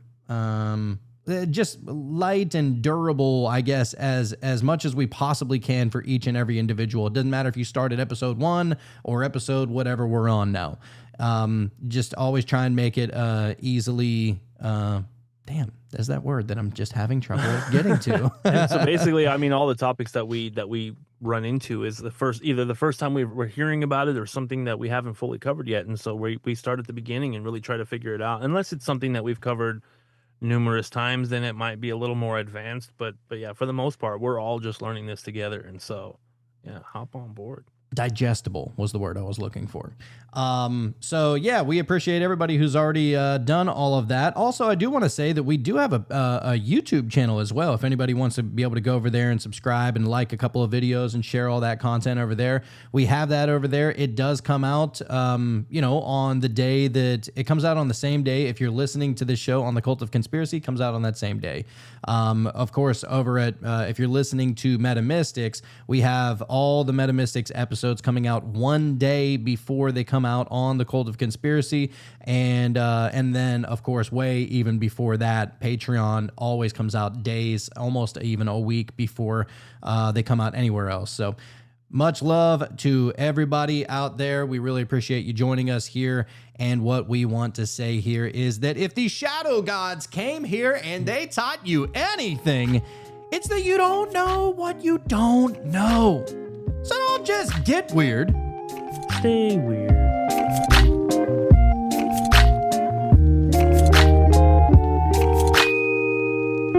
God, I love that. Dude, somehow that was the shortest 16-minute meditation we've ever done. I know. I Like, think it we did cut not it at feel like that. 14 and a half or something like that. But Yeah, but still, like that was, It it felt flew. like less than 10.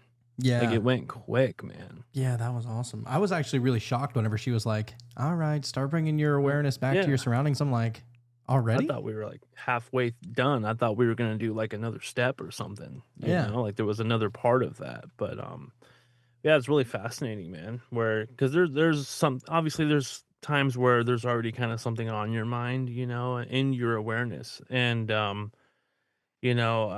took it to the place of, because I know that I need to start dieting and start like really trying to take better care of myself. I'm a lot better at taking care of others or giving others advice. Like if somebody comes to me with an issue or whatever, I feel like, in my opinion, that I'm fairly good at transmuting and or helping them see that they can transmute that and look at it from a different point of view.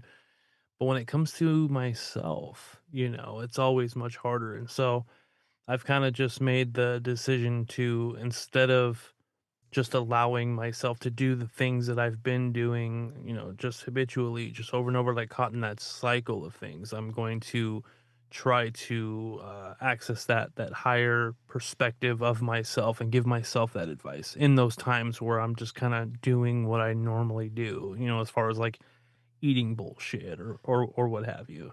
Just gonna disrupt the cycle as the shadow gods would do, huh? That's what I gotta do, man. Because once you're in that cycle, dude, I feel like if you just don't look up, you're just constantly stuck in it, and you're just doing it. Here I go again, eating some fast food or some shit because I don't want to be bothered by preparing my meals the night before, and so.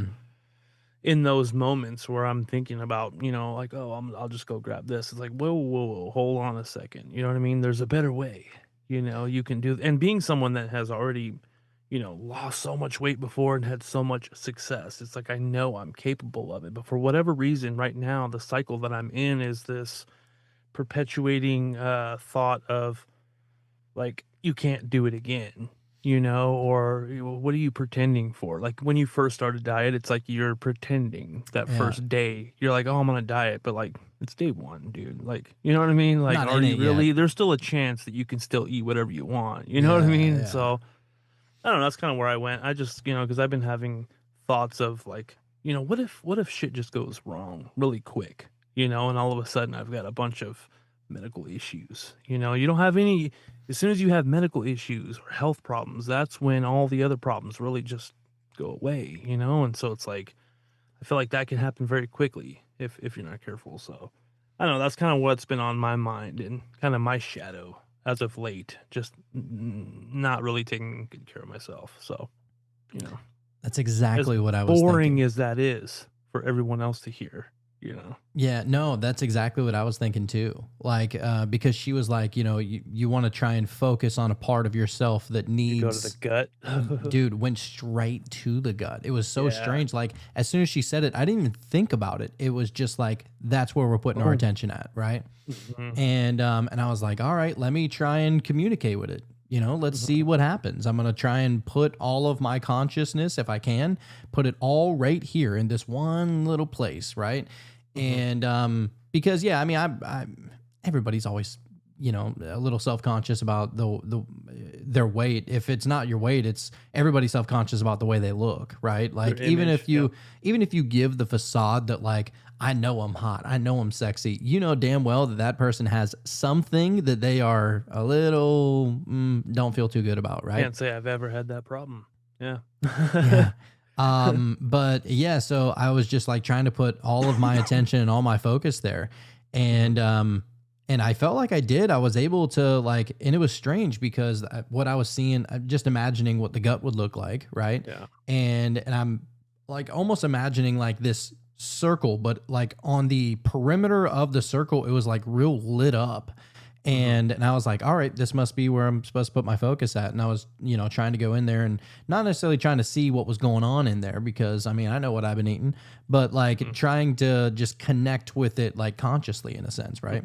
And so whenever I was in there, I was like, all right, I'm going to try and put all my attention here. What are you going to, try and tell me? And then it made me think of, this past weekend, dude, I got dog sick. Like the most sick I've been in probably 15 years. And it was horrible. And not only was it horrible the way I was feeling, but it was almost like, dude, I was like having like, you ever have like crazy fever dreams? Yep. And and dude, it causes you to trip and you don't have control of those. Like that there's no control over that, right? Like it's almost like a form of like, it's almost like a fucking nightmare, right? Yeah, it sucks because you're already feeling sick. So when you wake up from one of those, you're back to your sickness and you're like, oh, and you feel like shit. And then you pass out again and then you're back to the nightmare again. Well, what's even worse, or at least what I experienced, was I wasn't even sleeping. I was trying to fall asleep and I was getting that, right? And like, you ever like, you're about to fall asleep and you know you're still awake, but for some reason you're dreaming. You know, like you're not even sleeping yet. Like, you know that you're awake, but for some reason here you are on this fucking journey or whatever you're doing, right? And dude, I shit you not, it happens just about every night for me. The land of contemplation. Yeah, it's been weird. And so I was there and I was trying to fall asleep and I was trying to ignore it because I was like, I know I'm sick. I know I don't feel good. I don't, you know, I had just eaten like some fucking Chinese food from a place that I never got it. And I had already, you know, packed it on because, like I said, I'm like, hey, I'm enjoying my time before I get to Arizona. Right. Yep. And the whole time I just kept on seeing those visions and hearing those thoughts, like dark things, you know, things that I don't think about. And within that meditation, what I realized is that wasn't my own thoughts. That was my gut sending me thoughts in that way. Like it was almost like my gut trying to teach me a lesson. And I was like, all right, I hear you. All right. Like, I was like, so what should I do? You know, like, obviously I already know that I'm going to change up my diet and everything, but like, what else should I start to implement? And first thing, fasting just came, right? Of course. And then I was like, all right, should I pick a certain day of the week? And, you know, I was just like, I would think about a day to try and see if there was like maybe a weird specific ritual day or something that I should do it. And I was like, Monday, and it was like a weird thing because it was like, I would say Monday and then I would see a line and then it would dip down like a no. Right. And then, and so I went all the way on and every single day was a line dip down to no. And I was like, well, what the fuck are you trying to say then? And then I was like, well, you know, am I supposed to be just fasting more than one day then? And immediately I got the idea, 3 days. I need a 3-day fast. And I was like, all right. So I feel like I'm having a conversation now. Right. And it was crazy too, because, I felt as if it was, like, cause that's where your solar plexus, I believe, around that area is where your solar plexus chakra is. Cause I believe that your solar plexus is, what's that damn bone that's like right at the bottom of your ribs? The pelvis? Diaphragm. Diaphragm.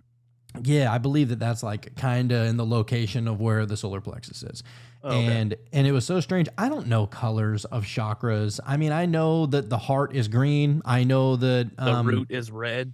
I know those ones. Yeah, like those are the easy ones, the right? Extremes, right? Yeah, but I never knew what the color of the fucking solar plexus was. I mean, it makes sense. Solar, maybe it's gold, maybe it's yellow, orange, something like that, right? Okay. But even before I had the thought of what color it could be, I was seeing like gold, right? And then I started to think about it. I was like, oh, I didn't even have to think about that. It was like I was seeing it, you know, like for real. And you know what? Let me double check that, because if I'm tripping and the solar plexus is not gold, what color is the solar? I wouldn't even be surprised if you were right at this point. Is it gold? Get out of here. It is. Wow. That's cool. Gold or yellow. But yeah. Damn, that's crazy. That's wild. And let's see so the solar plexus chakra is associated with the color yellow, which symbolizes energy, intellect, and personal strength. The bright yellow reflects the chakra's radiant and empowering qualities. That's what it felt like. It felt like a sun that was shining, like a circular sun that was shining. That's a gnosis, if you will. That was weird. Yeah. Yeah.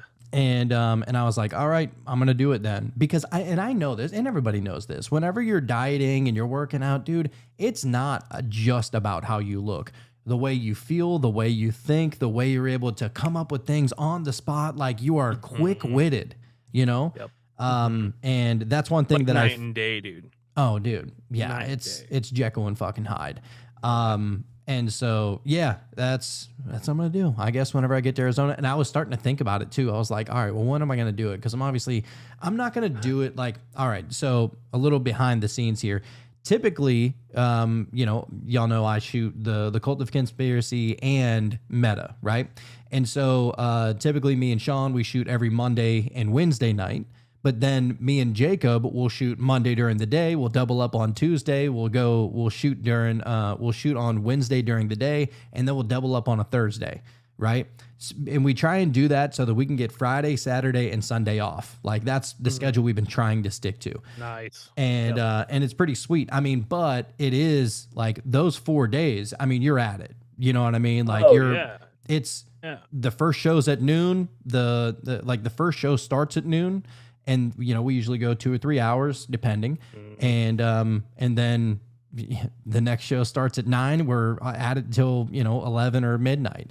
And and all the time in between, you're doing research, you're responding to people, and you're creating content, and like it's a full-time thing, right? And which I love. I'm not complaining at all, but it does take a lot. So whenever Friday comes, you're like, oh, I can breathe a little bit. I can get my mind out of it. And to be honest, my mind's never out of it. Like I'm still trying to come up with show ideas and trying to reach out to people for guests, and I'm like my mind I love what I do, so therefore it's not like I need a break from it kind of thing, Right, but you do need that time for yourself, and what I mean by for yourself is to allow the randomness or the contemplation of the right now rather than a topic that you already planned on doing, and so it gives you that freedom. So you need that too. Yeah, you need a little buffer zone for sure. Yeah. And so what I was thinking, all right, I'll be getting to Arizona this weekend. And so next weekend, maybe on Friday, Saturday, and Sunday, I'll do a 3-day fast. I can do a fast all day if I don't have to get behind a microphone. Like it is hard talking when you're starving, Especially if you haven't done it in a long time, or you're going from eating like shit to that, dude. You're gonna have a headache. There's gonna be all kinds of things going on. Right. Well, I was listening to, there was this, I don't know if he was Hindu, somewhere over in India, maybe. They're like Indian doctor. I always like hearing like Eastern doctors like that because I feel like they know way better than the fucking Western doctors, right? Yeah. And he goes, look, people come into my office and they don't even have to tell me what's wrong with them. I see what's wrong with them just by their gut protruding. I know that like they're having some kind of inflammation, gastrointestinal problem, something like that. And it's causing them brain fog and it's causing all these other problems and everything. And he goes, it's not another pill you need to take. It's not another diet you need to get on. He goes, you have a, oh shit, what is it called? The diabetics, insulin. It's your body. Insulin resistance. Yeah, your body, you're having insulin resistance. And the only way to combat that, because the insulin is made in the pancreas, right? And so the only way to combat that is by doing a fast. He goes, that's the only thing that'll help you. Reset. I'm like, kind of reset your shit. Of course it is. So yeah, I'm full on with that. Hell yeah, dude. Well, good luck, man. I know you can do it. You've done it before. I've done it before. We got this. Dude, it was funny because actually a few days ago, my dad was like, yeah, I think I'm going to do a 3-day fast. And I was like, have you ever done a 1 day? And I was like, bro, like do a 1-dayer first, do a 24-hour fast first, because biting off a lot, like you don't want to start out with a 3-day fast. That's hard. Man, when we did the 3-day last, because we were gonna go 3 days, and I think we both made it without even telling each other. We both made it about 2.5 days. Yeah, it was like I gotta eat something, man, and it was spectacular. When you were able to eat again, it was like, oh, everything tastes better, dude. Yeah, I don't know. It's been a minute, but yeah, I think I might be doing something like that too. And even to be honest with you, once I get going, because I know that my body needs to adjust to actually eating real food, but once I get going and I get a little more accustomed to it, get the body accustomed to it, I'd like to do like a longer fast if possible.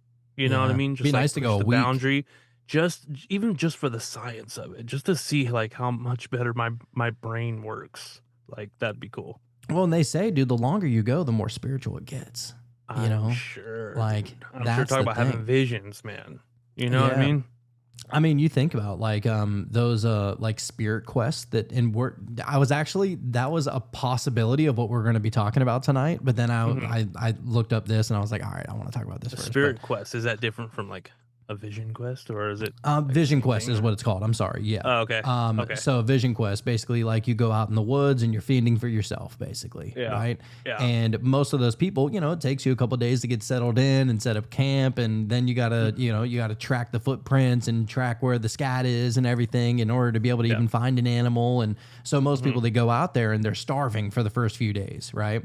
And then after a few days, you start to get comfortable with starving. Like it almost becomes like you're dreaming and awake at the same time. And now you're seeing, like, you're not seeing beyond the veil. You are the fucking veil now. you know? are the flow state. Right. And you're seeing all of it. And I was just like, man, that is awesome because, you know, these I don't know, these journeys that people can go on, you know, these spiritual journeys that you can go on. It doesn't have to be with psychedelics. It don't even have to be with meditation. There's many of different ways, and people have found out hundreds of different ways to be able to connect with that other side. Some people do it through prayer, but one of the more common and the more ancient ones is by fasting.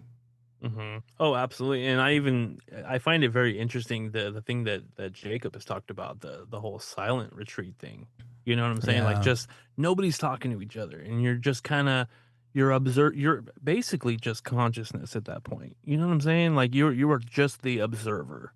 You are not adding to anything. You're just everything is what it is. You know, and then you can dip down into your own psyche, and I bet you that I'm telling you, I think that is probably pretty amazing. You know? Oh, I'm sure. He already went and did that, like just recently, didn't he? Oh, he does it every year, but yeah, he just recently did it. What is like something that he's mentioned as far as like the coolest thing or the biggest thing that he got out of that? Be real with you, dude. Jacob is religious, but I don't think that he's spiritual. Oh. So I think like he looks at the world in a much different way. Because there's been times where I brought up like, well, I wonder what the spiritual angle of this or that is, right? And he's like, why does everything got to be spiritual? I'm like, bitch, because everything is spiritual. That's the way I look at it, you know? Right. And, but yeah, it's like, some people just, you know, they look at the world in a different lens and, you know, nothing wrong with that. But yeah, I mean, he probably gets some comfort out of it, a little bit of alleviation, a little zened out, you know? Right. Yeah, because the thing I was thinking is like just the thoughts that would come through, you know, and then because you can't talk, you can't like, you know, get distracted in some kind of conversation or whatever. You're just kind of like in that zone, and then you explore that and expound on that. And before you know it, like all of a sudden, boom, you got some sort of answer to something that you didn't even know you had a question to. You Yeah, know, I like I think, imagine that would be the effect of that. I think the goal of that silent retreat is that they're like supposed to be like reading their Bible and stuff like the whole time, which is still pretty cool, you know? Right. For sure. But yeah, dude, I mean, there's many different ways to go about it, but, oh, there was somebody in the chat. I think Kara wrote something. Kara said, White Boy Wizard said, much love, fam. Good night, good times, night, night. And then he goes, I'll digest you, baby girl. I love that guy. And then Kara said, there's been so many times I join a live and feel called out. Called out? Yeah. Synchronistically, you know? Oh, it's a good course. thing. Of course. You know, and that's honestly what I hope that almost everybody feels. Like I feel like, or I hope that everybody feels connected personally to every single episode. You know, as if every single one of these can pertain to your life in some form or fashion, you know? When it resonates, man, I mean, that's what it's all about, man. We're all kind of experiencing a lot of the same things and thoughts and issues or whatever it is, you know what I mean? And so that's the whole point of this thing. Right, yeah. All right, guys. Well, I think we're going to bounce up out of here. And the next time I'll be behind the mic, it'll be in Arizona, baby. Oh, shit. We'll be ready, man. So, all right. Good night, y'all. And we'll see you on the flip side. Bye, guys.